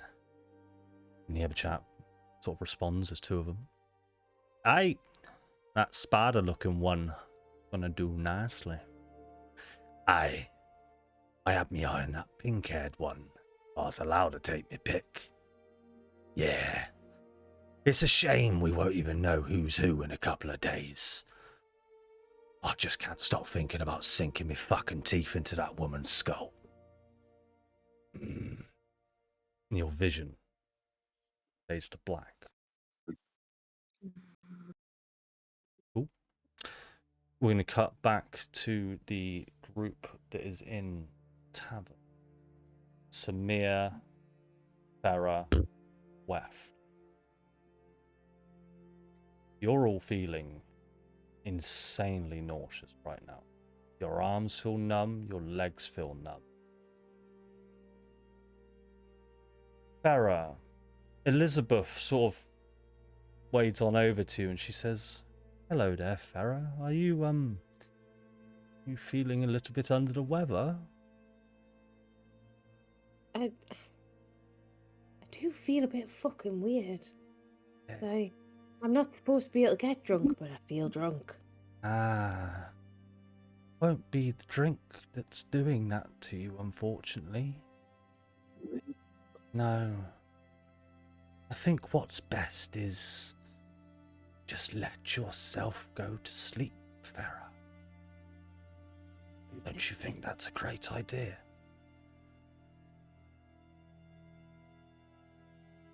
Don't know. It's a bit weird to go to sleep in the middle of the pub. But shh. She's going to sort of shush you and close your eyes. And as you feel like someone's touching your face, you feel like you want to try and batter away, but you know there's sort of dreams you have when you're trying to fight someone in a dream and you just can't. It just feels like you're sort of hitting pillows. That's what this feels like. The strength required to even lift your arm from where you're sat, you can't. This feels like you're under sort of Darren Brown's fucking mind magic right now.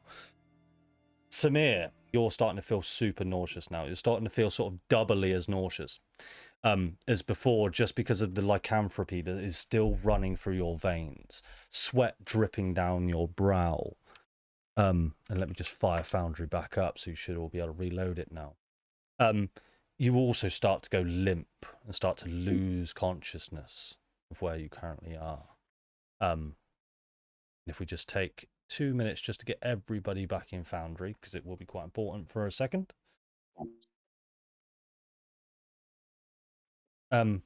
Weft, running through your mind right now as your body is just sort of falling limp where you currently are. Do you think you'd be sat down or think you'd be stood up?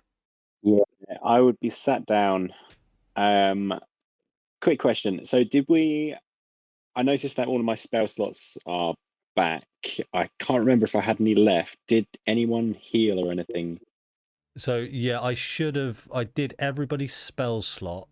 Now, everybody, yeah, I'll tell you what, do me a favor. Go ahead and everybody take a short rest for me, because you would have been able to take a short rest. Now, when I was going through your characters, I did notice that a lot of you don't have a lot of hit die left. So just do bear that in mind, all right? But can everyone go ahead and roll that short rest button for me, please?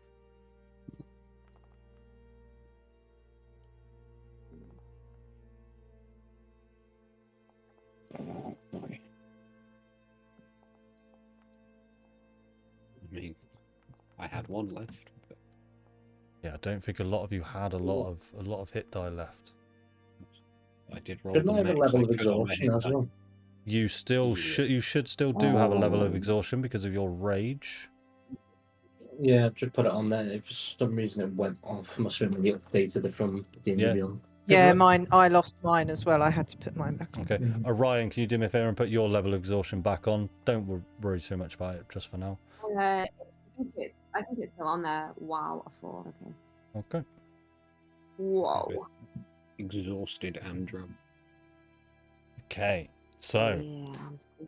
as you guys start to fall limp and then suddenly you go, ooh, short rest is in order, have a little cup of tea. Doesn't stop the effects, unfortunately.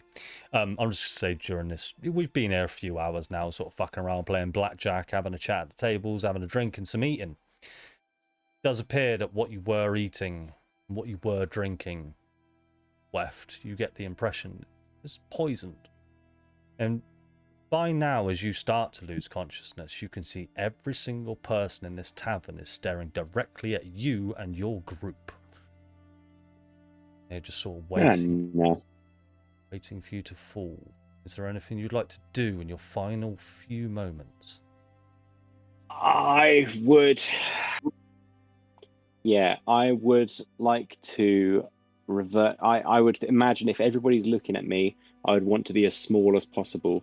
And so I imagine if I have the facilities to, the mental facilities to, as I'm falling unconscious, to wild shape into a tiny spider. Think about this, because I thought about spells at this point. But let me think about wild shape. Does anyone know if wild shape requires somatic components? No, I don't believe it does. No, I think it's it, just do it. Just does It's it, not a- doesn't it?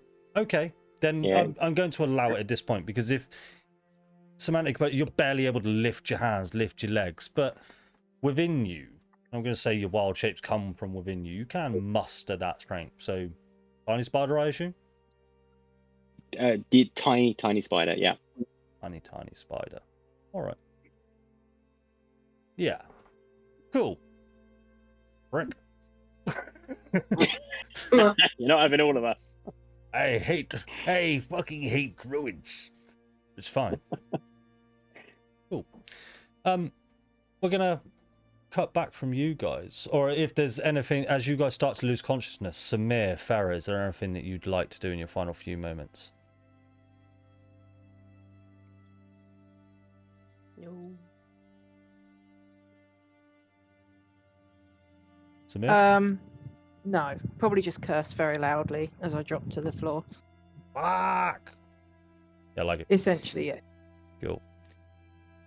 Okay, we're gonna cut back to Orion and Irina at the shrine. And just bear with me a second. I need to open my little notes. Your nerve. Oh, may I have notes? So Oh, Orion, big man with his.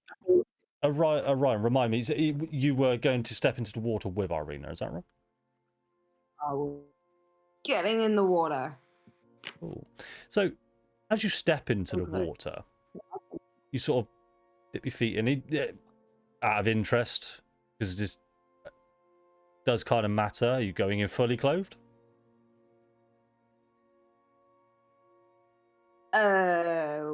He'll take his shoes off. But yeah. Your getting naked, your yeah. lovely pair of shoes, is that right? I'll give them a little as I put them down. Oh, the shoes are off. I'm gonna be fuming. I'm coming for him. This has just been a massive ploy to get you to take shoes off. Ryan, as you step into the water, you don't feel cold. You feel the most beautiful water flowing through your lower body as you sort of just wade in deeper. The temperature too feels like a kind of a hot spring. It's very comforting until the water reaches your nuts. Then you sort of get this sudden cold shock and you have to go, ooh. But then it just quiets down.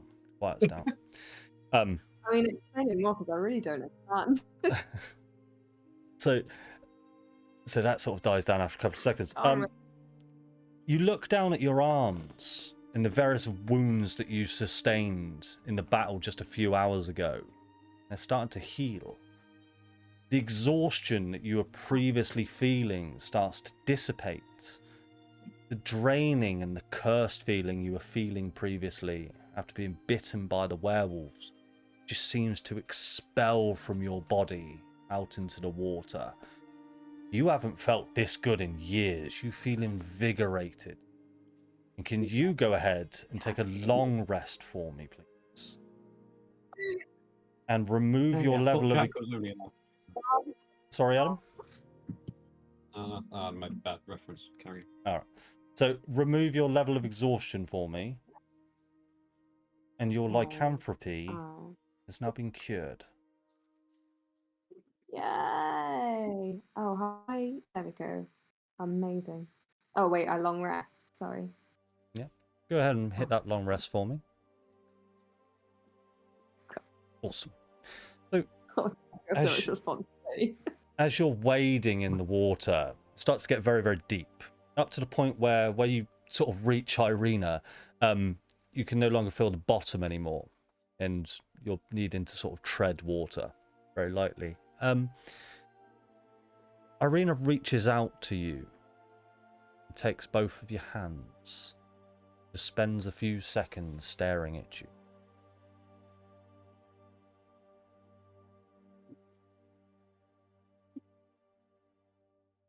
Oh, God. Oh, God, Orion's so bad with words. Putting you in horrible situations of charisma. Don't make me make a charisma check. Okay. I see this situation.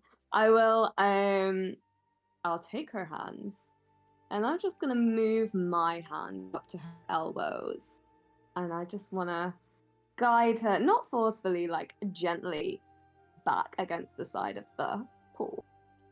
Yeah, she's following you. She's following. Sorry, everybody.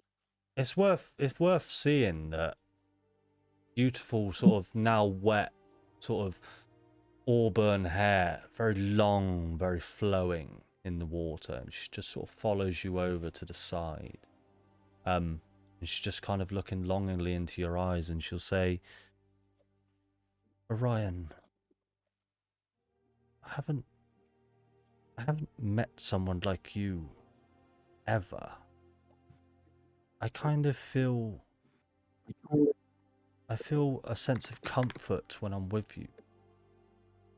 And that feeling is addicting. I don't want to ever let go of that feeling. I'm sorry if this feeling isn't mutual, but I really do kind of like you."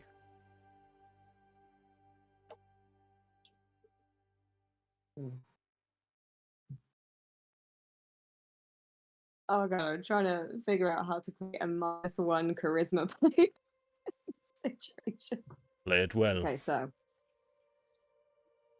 well, I'll look into her eyes, and I'll say, "Oh, that could go so badly."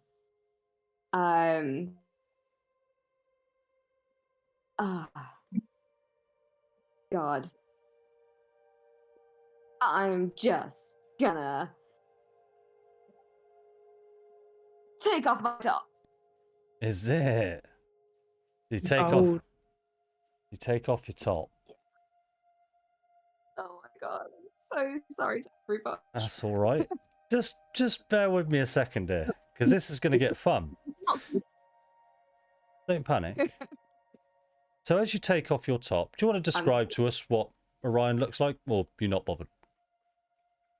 Is he quite a muscly okay. guy, or? He's hot as fuck. I mean, come on. I mean, He's yeah. very fit. He's exactly what you imagine from the beautiful AI image that I have created. But, a lot of scars. Like, very Not like similar scars to what Azera's had, I would say, like battle scars, like very surgical scars, kind of everywhere. I guess I'll take the top off. Just drop it, because fuck who needs that? And just look like the most tiny little bit uncertain for a second, like not sure how she's going to react. But also he has an 8-pack, you know, because he does a 8-pack, lot of Yeah, prep. I like it. So as you do that, you're very much intently staring at Irina's face. And you can see that by you taking your top off, very welcoming.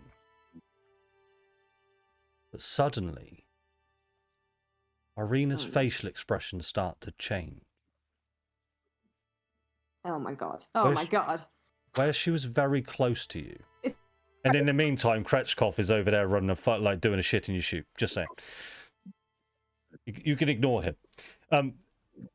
So Irina's facial expression starts to change. Where she was close to you before and you were holding onto her elbows, she's lets go and just wades back into the water. Her eyes go bright. Her eyes go wide. You suddenly start to feel this sense of euphoricness. It was started with a good feeling. The sense of this warmth pool starts to emanate into this cold, freezing spike. You start to get flashing memories start coming back, ones that are just confusing. You don't feel like they're your memories anymore. Irina starts to panic. She steps rapidly back from you a few steps, almost losing her footing as she does so. And she looks you dead in the eyes and she says, "Who the fuck are you?" And that's where we'll cut away from that scene. We'll go back to the main group. And let me just get my foundry back up together. God almighty. We'll go back to the main group.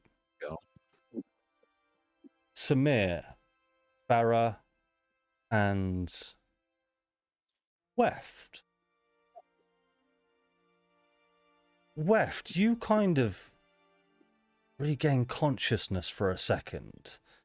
And the last thought you had was you completely shrinking down into this small, tiny spider. But now you've regained consciousness. Doesn't feel like you're at their scale anymore. Feels like you're back at your human scale. Something's going on. As you sort of wake up, just slightly, your head is spinning, your vision is blurred. You see in front of you this large, ornate building. You're coming up the entrance, and you're currently being dragged by some form of creature behind you that you can't quite see, but you can feel their very tight grasp on you. Samir, as you sort of awaken from this unconsciousness state, this large building, lights in the windows. Farah, you kind of start to gain a little bit of consciousness. You can hear howls and screams of creatures in the distance. Machines turning, machines and writhing and scratching and ripping flesh from bone. Screams can be heard out across the night sky. Surprised you didn't hear them as you were walking into Krezk this day. And you will suddenly lose consciousness again until a flash back up. All are presented. This, and if you just bear with me a second. So, as you, Samir, Weft, and Farah, and Asai, and Neil, and Edith, you all awaken from this sort of unconscious state, and right in front of you, right in your vision, is a metal trough filled with blood, feces, intestines, many organs. And as you all kind of look up, see the abbot staring back at you all. Just to be clear, everyone can see this scene? Yeah. Yes. You're all feeling very woozy still. Your arms, you've sort of got a tiny little bit of feeling back in them, but they're bound, and they're bound tightly. Farah, your hands specifically are bound so tight that your fingers are unable to move. Your fingers, or your hands, sorry, are in a place where all your fingers are spread apart as far as they can go. Almost like you're holding them behind your back like this, very far apart. You specifically, Farah, have a gag on your mouth. So as you try to sort of speak, you're sort of choking almost on this gag where it's so tightly bound to you that it's halfway in your mouth, and you're trying to sort your tongue out and wrap it around. And the abbot dresses you all. Hello. Suppose you're wondering what the hell is going on, right? Mm-hmm. Now, I've brought you all here as we here in Krezk, we believe in exchange of body. Everything you see here is homegrown. By that, I mean we feast people such as yourself.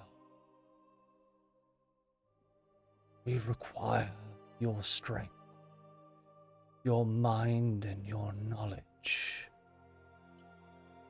You've all seen quite a lot here in Barovia. We were hoping you would beckon our doors. Are any of you welcome?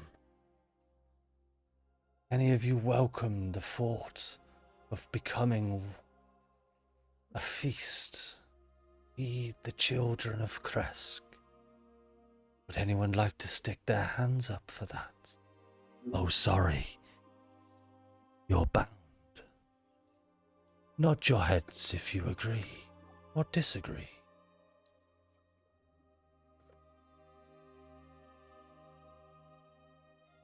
Right.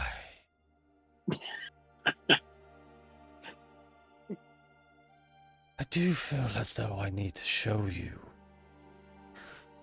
how deadly fucking serious I can be. He's gonna wave his hand just to the center of the room you're in as well.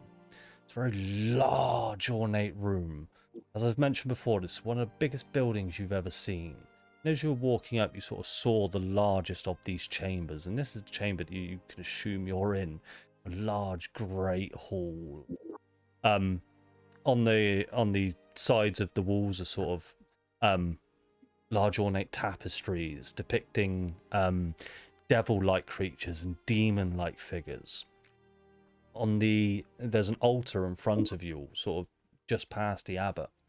On their skulls, bones that seemingly human-like.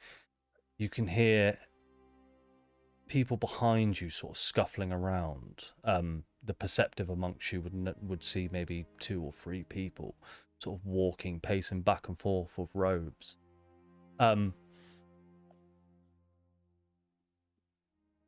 Edith, can you roll a d20 for me, please? Is this an ability check, or is this just This is a for the d20. sake of it? Okay. Neil, can you roll a d20 for me, please? Weft, can you roll a d20 for me, please? Can I re-roll? You can't re-roll this, I'm afraid, mate. Okay, got This isn't an ability check or a saving throw. no. Neil, you feel a hand placed onto your shoulders and a blade thrust into your back and another blade across your throat. As your throat is slit open, and in your groggy state you feel just the blood creeping down onto your chest, and where you're positioned, they kick the back of your legs, push you forward, so your blood starts to drain into the trough that you see in front of you. the rest of you see this. Adam, Neil, in your final few moments, what are your last words or thoughts?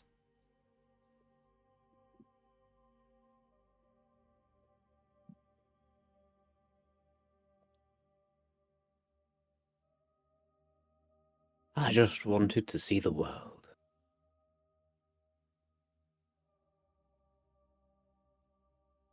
I'm so sorry, but you will see the world vicariously through the locals of Krezk.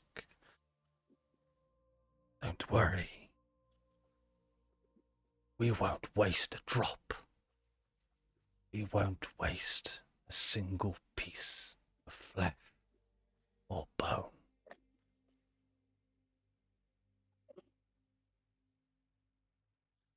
And the abbot paces backwards and forwards. You will all notice at this point that all your equipment seems to be missing. Samir, your weapon, gone. Bera, your backpack has gone. Weft, I don't even know what you've got, but it's gone.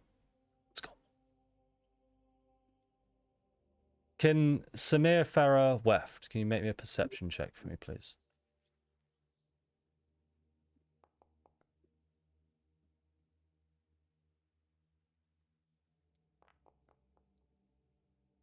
We're all blind. What are all blind? However, what I will point out is the large ornate windows that are at the front of this chapel, all around. What I'll point out. With an 11 Weft, you do see a pile of your equipment just off and to the right of where the abbot is.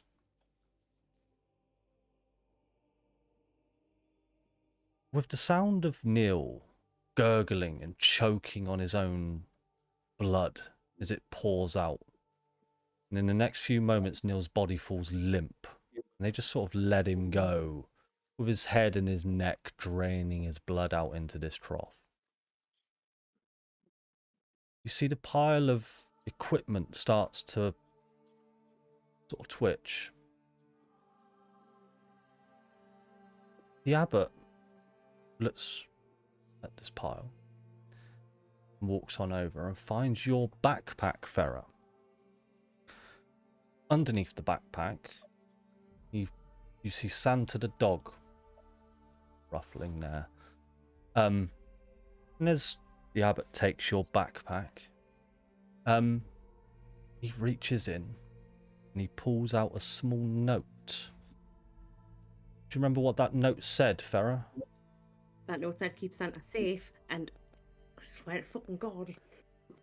The abbot holds the note in his hand. Keep Santa safe. It's even got a little kiss on it. Who owns this? Any of you? Any of you wish to speak up? Sorry, Pip, you held your microphone up there. Did you say something? It's this fucking the fucking noise cancelling doesn't pick it up. Farrah's just gonna start going behind that gag. Okay, are you trying to be deceptive in this, or are you just giving it away? Are you? I'm just sitting. It's mine. Fuck you. It's mine. Except obviously it's going around. He walks over to you, Farah.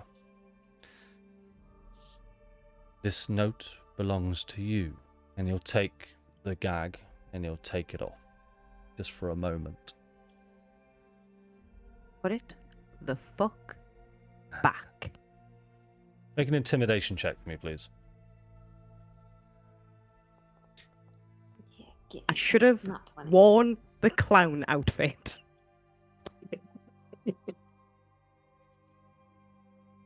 The abbot lean down to you, face first, and he'll say, "Ooh, what's this?" And he'll press the button. Oh,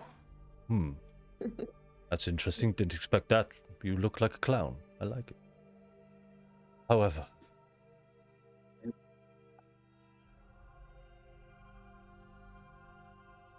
Farah, roll a d20 for me, please. Now is not the time for that one. Farah.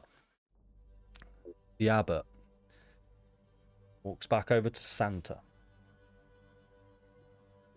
And he picks Santa up by the scruff of his neck.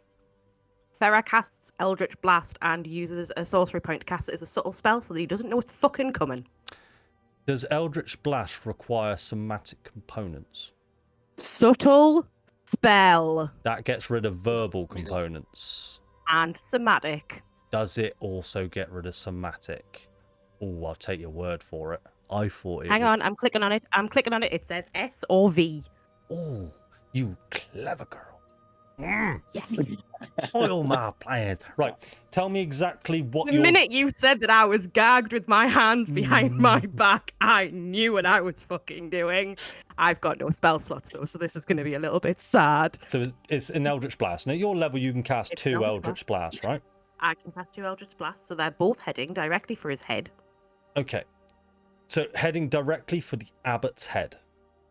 Mm-hmm. Roll to hit.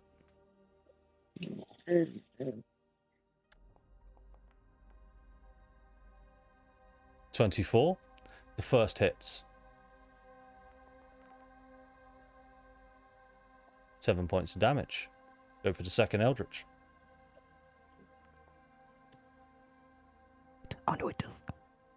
17 hits. Roll for damage.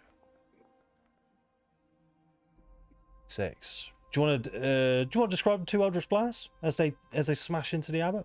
I can pick up from you. So, as he picks Santa up, they just obviously my hands are tied behind my back. I assume did he leave the gag off? Yes. Yeah, the gag's currently still off. Okay. So I still don't say anything because subtle spell. But I just I smile really wide at him because he's made a terrible mistake. And then sort of directly in front of me, kind of out of nowhere, these 2 just little balls of energy just kind of appear and start twisting and forming. And then just shoot and kind of hit him straight in like the side of the head. As though it's probably like someone's flicked him in the side of the head, but they just kind of shoot straight off directly into him. Yeah, so, sorry, just for my benefit, because you glossed over a detail that I really wanted you to explain. So typically an Eldritch Blast is cast from your hands, right? But because you have used Subtle Spell, you don't technically need your hands. Normally you would use Subtle Spell to get rid of your verbal components, but because you also need to get rid of your somatic components, where does your Eldritch Blast come from? It comes from that godforsaken hole/weird scar in my stomach. Fucking Iron Man. That's cool. I love it. So these 2 Eldritch Blasts just... One appears to be going wide, the other one is sort of dead on, but they both meet their target. You can tell that the abbot did not expect this. And as much as you think they didn't do a lot of damage, you have scarred his face with these eldritch markings. Purple veins have appeared on the side of the eldritch's face. Because the DM did not expect you to be able to do that. His eyes, once bright blue, turn to you. And then Put now... the dog down. Roll me one last intimidation check for me, please. I swear to God. I'm just saying this DC is massive. This is an 8. Oh. He will look at you deep in the eyes with the dog, Santa, by the scruff of his neck. And he will take Santa. He will take Santa's head. Please And don't kill my dog. And he will pull the head from the body of the dog.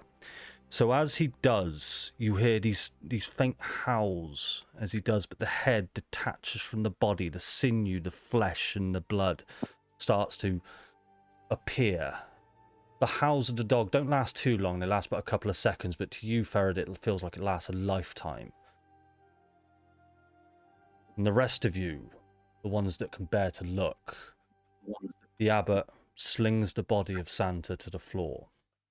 He holds the head of this dog, bloodshot eyes, blood dripping from the neck down. He holds it up to you all. And he just holds it above his head, starts to drink the blood that is flowing from the skull. Small dog. He starts to bite it, starts to chew it, and he starts to savor it.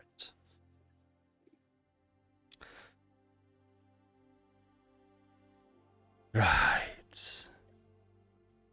I hope you've all learned something.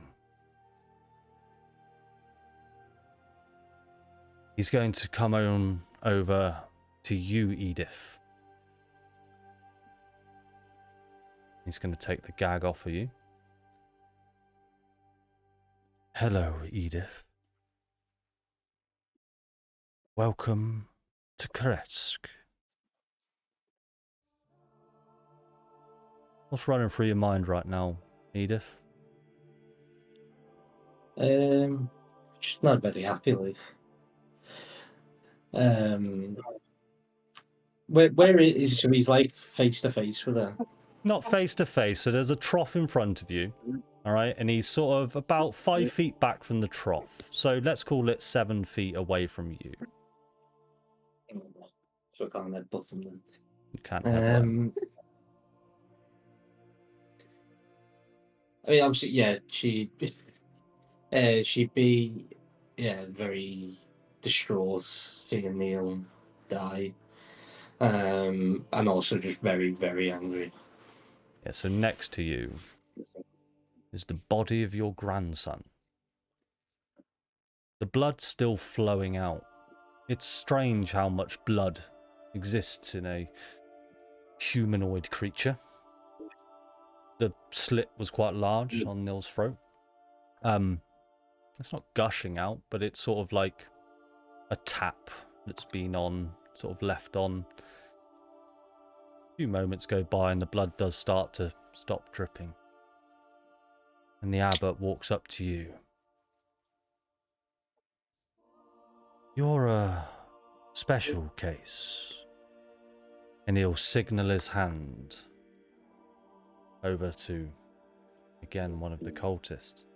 And he'll move up behind you, Edith. Place her arms on your shoulders. And you feel your bind. Where? Sorry, Wef, go on. Sorry, can I just ask? So, whereabouts is the abbot in relation to us and the pit? So he's in between the pit and us. Correct. It's less of a pit, more of a cow's trough. Okay, so it's not in the floor; it's kind of raised, is it? Yeah, it's like just a standing metal trough. Ah, fuck it, it'll work anyway. Can I attempt to use telekinetic shove and push him backwards into the shitty trough? Does it require somatic components or verbal components?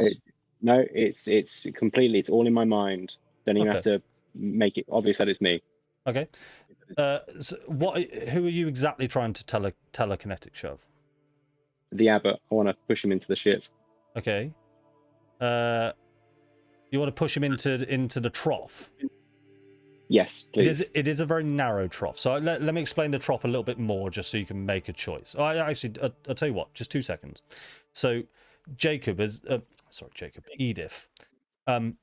You feel the arms on your shoulders, and you feel the binds behind your back. Your hands are now free, but they are being restrained by someone behind you. The binds that were holding you are now free. Now, this trough that is in front of you is just like a horse's trough that you would place somewhere, right? Out into a field, much like you'd see horses drink out from. You can see that it's not affixed to the floor at all. It's probably about 30 foot in length, 1 foot depth, and probably about 3 foot high. You're all sort of kneeling over it, like a urinal at a gents a gents bathroom. Yeah, it's that kind of deal. So with that in mind, Darren, what would you like to do? Oh, now I'm in two minds if they're just holding. So Edith's hands are just being held by one person behind her. Edith's binds have been released, and she is now being just held captive.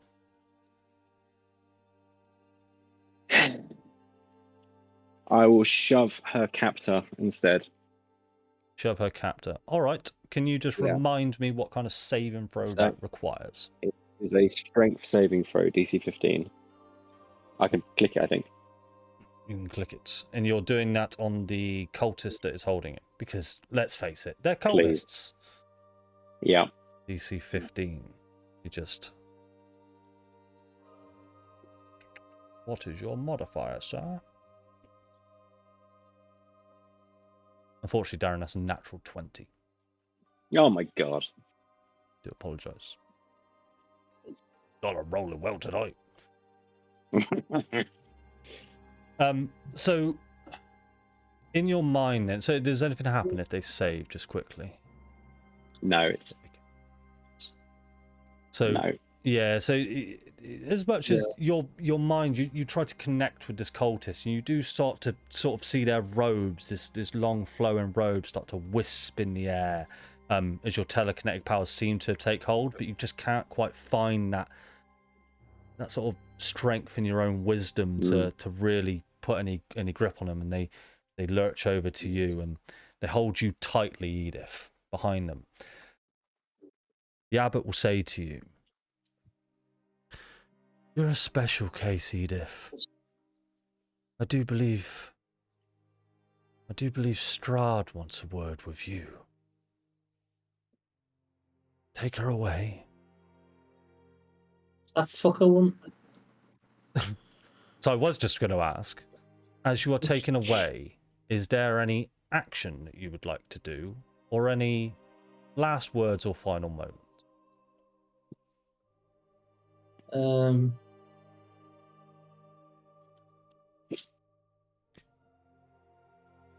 I think what she'd actually do, she'd just sort of be, I guess, like kind of like screaming no and stuff, because obviously her grandson's fucking dead. Yeah. And just sort of like trying to resist against it, but like I'm not going to bother rolling because I'm assuming she just gets trampled. You can attempt to make a contested athletics if you wish. If you truly are resisting this person's grasp, it's within your right to do so.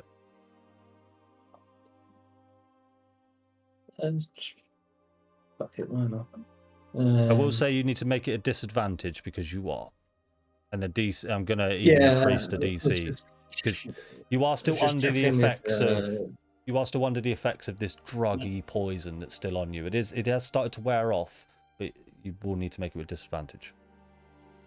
I'm just checking if I get advantage on it, so it'd be a straight roll or not. Only if you're raging, buddy.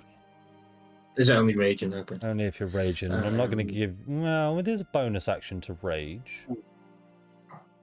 There's a question that I used. I'm pretty sure I used 3 rages last thingy. We've leveled up, so I get an extra one, but I don't know if you're going to give me that. Like, I don't know. Yeah, you short rested anyway, bud. It's long rest. Oh, barbarian rage. You sure? It says with me a long rest. Well, I'll happily take them back if you want. Adam. Yes.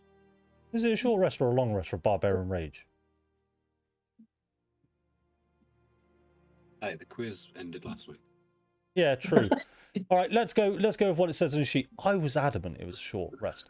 I'm going to say for now you cannot rage, because technically the level up hasn't taken effect until you take a long rest. Technically, the only person here who is level 6 is Orion. So, make sense? You happy with that ruling? Yeah. Yeah, no worries. So if you would like to what am I resist, doing then? a contested athletics check with disadvantage. That's a nat 1. I'm going to take your first 2 rolls there, buddy. Yeah, I get to re-roll that one. So You it's get an to 8 re-roll that plus 6. 16. 16. Cool. Now we got a game on our hands.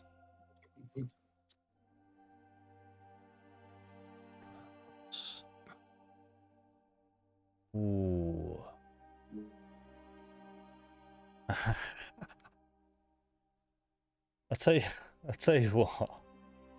I tell you what. Oh, do I be a cock? Do I be a cock? No, I won't do it. I'll tell you what I was about to do. I was about to silvery barbs it, but I won't. I won't. Yeah, the abbot's got silvery barbs. I'm not that. I'm not that kind of DM. Would do it. I'm not that. I'm not that kind of DM. I didn't mean to give him silvery Okay. barbs. I just thought if it ever came up that I could do it in like an innocent situation, would make me piss myself. Okay. You do manage to resist. You manage to. He's got both your hands behind your back, and you manage to slip one arm.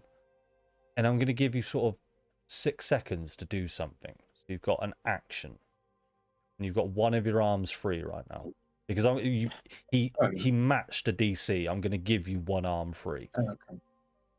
All right, I'll just try and clock him then. The cultist or the abbot? You'd have to move a little bit with the abbot. You'd have to use your strength to try and pull him.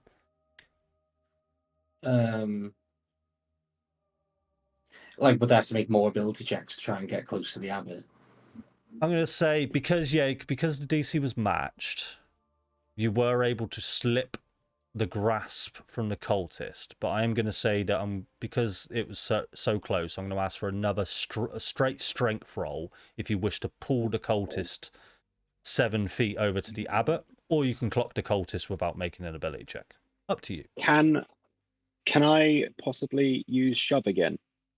Has there been enough time? No, not during this moment. I'm going to take your telekinetic shove as your action during this tiny amount of time. I'll just go for the cultist then. Just go for the cultist. Roll a hit, buddy. Yeah. Do me a favour. Hang on, just bear with me because I didn't expect any of you to actually beat people up. So I do just need to actually give him some AC.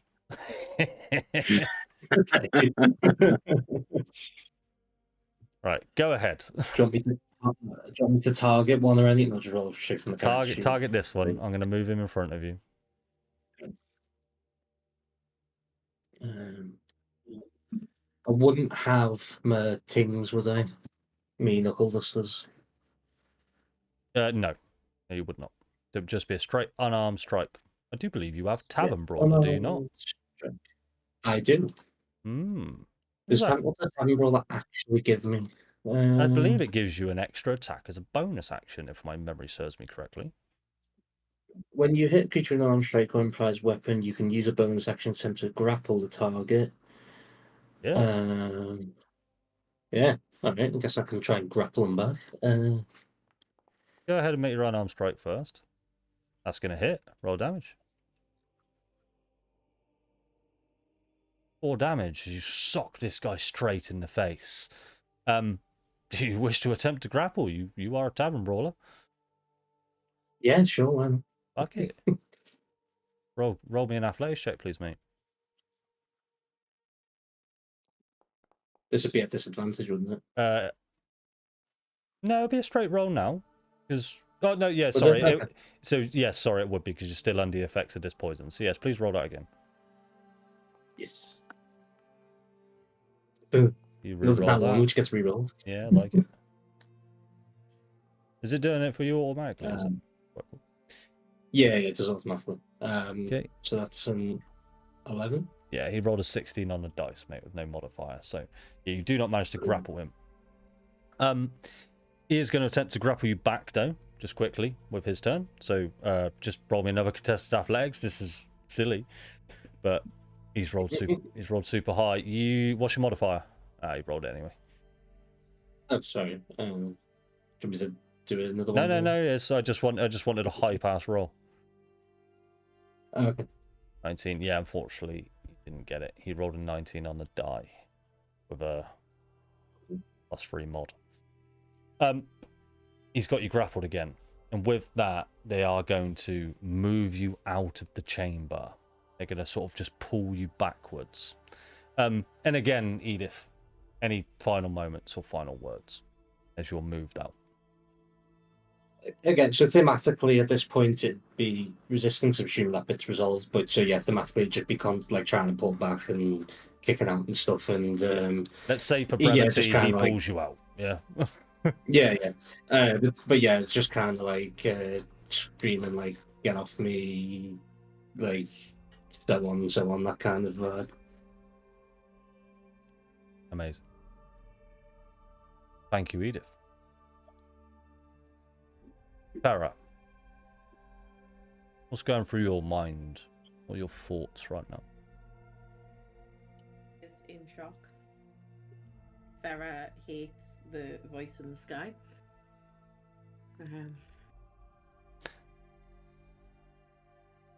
Farah's just kind of death glaring the abbot from across the room, tears in her eyes, trying her very hardest not to actually cry,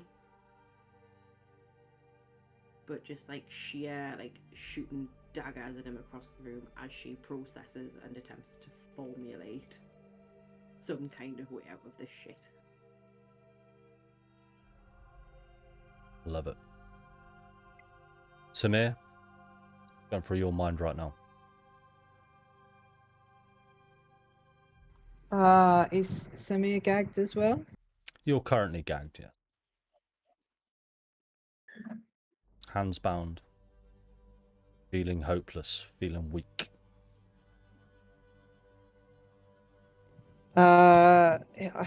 He will try and, he's trying to speak. He's like making muffled noises and stuff, and just wriggling against the bonds.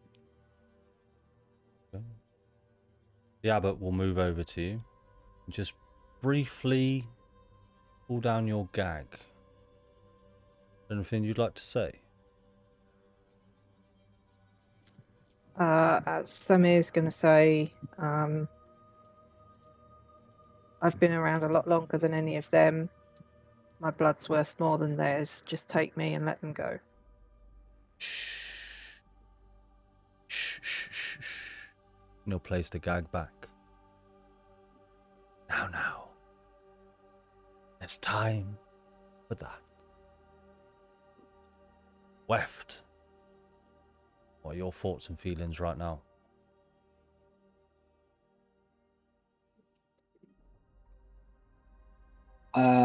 Left is desperately trying to find a way out for everyone.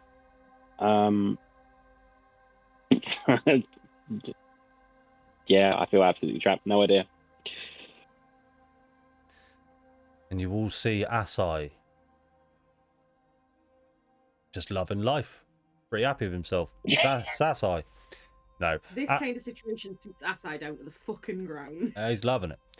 Asai, if I know Jim would be pretty distraught in this situation. And with that thought, I think you all get the sort of this odd sense, this odd brief sense, deja vu. Like you've been here before. You think back to the time that you were all lined up with Strahd von Zarovich in the centre of Vallaki, but doesn't seem to fit. Get a different sense of deja vu, one like you've been in this exact situation before, that you've seen these events play out in the exact same way. Samir, you feel like you've seen in a dream recently of two eldritch blasts hitting the abbot's face. Farah, you feel like you've known Edith a long time, and just that short burst of seeing Edith block a cultist in the back of the head. It's an odd feeling. I'm going to cut away from you guys. Actually, no, just before we do, Weft, Farah, and Samir, can you make a perception check for me, please?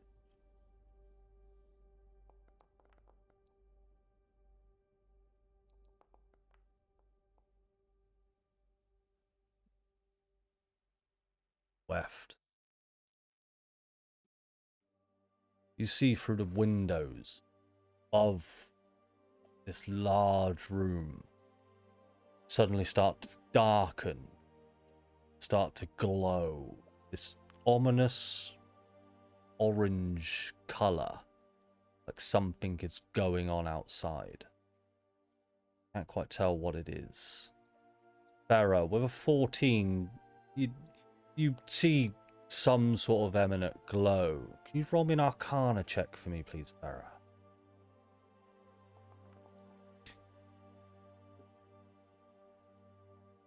You get the sense that this is... It's really hard. It's really, really hard because of your perception check. But you get the sense that some kind of abjuration magic, typically orange in hue, is occurring outside. We're going to cut back to Orion and Irina. What you doing, Orion?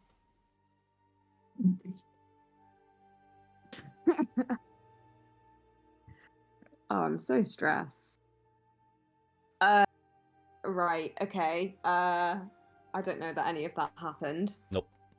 Yet. In graphic detail, you curved Darren. What happened? She fell out and her eyes went white. And she was like, who the hell are you? Yeah, so let's recap a little bit. So, Irina, as you had in a very romantic way, holding onto her elbows, this moment has been taken from you in almost an instant. You feel your heart pumping, this feeling that, I don't know if you've ever felt this before or felt other times. And you tell me exactly how you would feel in this situation. How would you feel before Irina starts skitzing out? Oh, how would Orion feel when he thinks he's gonna get anyway? I mean, if yeah, how do blokes feel? Come on, tell me as a woman how a bloke would feel. Guys feel. Well, I don't want to make assumptions. Orion is filled with a lot of hope and a lot of uncertainty in that moment. He thinks something really nice is potentially about to happen. I'm sorry, you signed up to a Curse of Strahd campaign. Yeah, I know. Come on, I'm playing the character. So It's okay because you're about to get away. yeah. So as Irina's eyes widen, she launches herself back from you, nearly losing her footing. She just says to you, "Who the fuck are you?" And just in this moment of sheer panic, you start to sort of dart your eyes around like, what's going on? Roll me a perception check for me, please. I don't think I've rolled above a 10 all night. No, you haven't. Let's keep it up. Come on. Nat 20 Please. coming. Give me something. Perception, you say. Come Perception. on. Don't be it. Yeah, oh, God damn No. it. Cursed. I'll tell you what, the only thing you do see is some fucking shadowy figure has run off with your fucking shoes, man. Krezk. You weren't sure if it was Krezk. That wasn't what I was making you make a perception check for. You didn't see what I was making you make a perception check for. But let's say, because you've been rolling shit all night, somebody's run off with your fucking shoes again. You're joking. Yeah. That's what I Bastards. deserve. I agree. Cool. Damn it.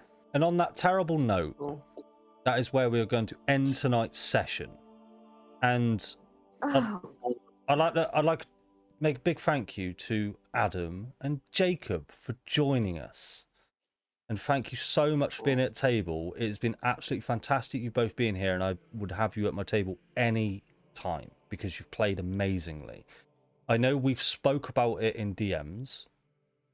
I know this isn't what you were expecting, but I'll reiterate the same thing to you. You signed up to a Curse of Strahd campaign. I'm not going to let you walk away into the sunset. But I love you both. You promised me. It's weird Yeah. though. It's like you actually kind of read my mind, weirdly enough, because I was toying with the idea of going, I wonder if she'd come under potentially a way to have her exit would be like coming under the charm of Strahd or being kidnapped by Strahd or something like that. So I was just thinking of it and never ended up messaging you about it. So it's you just literally read what I was thinking. Great minds think alike. Neil, Yeah. Adam, it has been a fucking pleasure. And you, sir, have been a scholar and a saint. And it is, honestly, it's been a great pleasure having you at the table. I think I can speak for everybody here. But Absolutely. with that, guys, I'm going to end the stream. If you'd all like to say goodnight to everybody on stream, sorry for the technical difficulties in the middle, or blue screen of death and all that. But if everyone wants to wave, say goodbye. Goodbye. We may not have a session in 2 weeks, guys, because I feel like I've just lost all my friends. But I've definitely lost at least one. I say this Probably with two. all of the love in my heart, Andy, with so much love and appreciation for you. Fuck you. You. and I will take that as a compliment. And with that note, good night.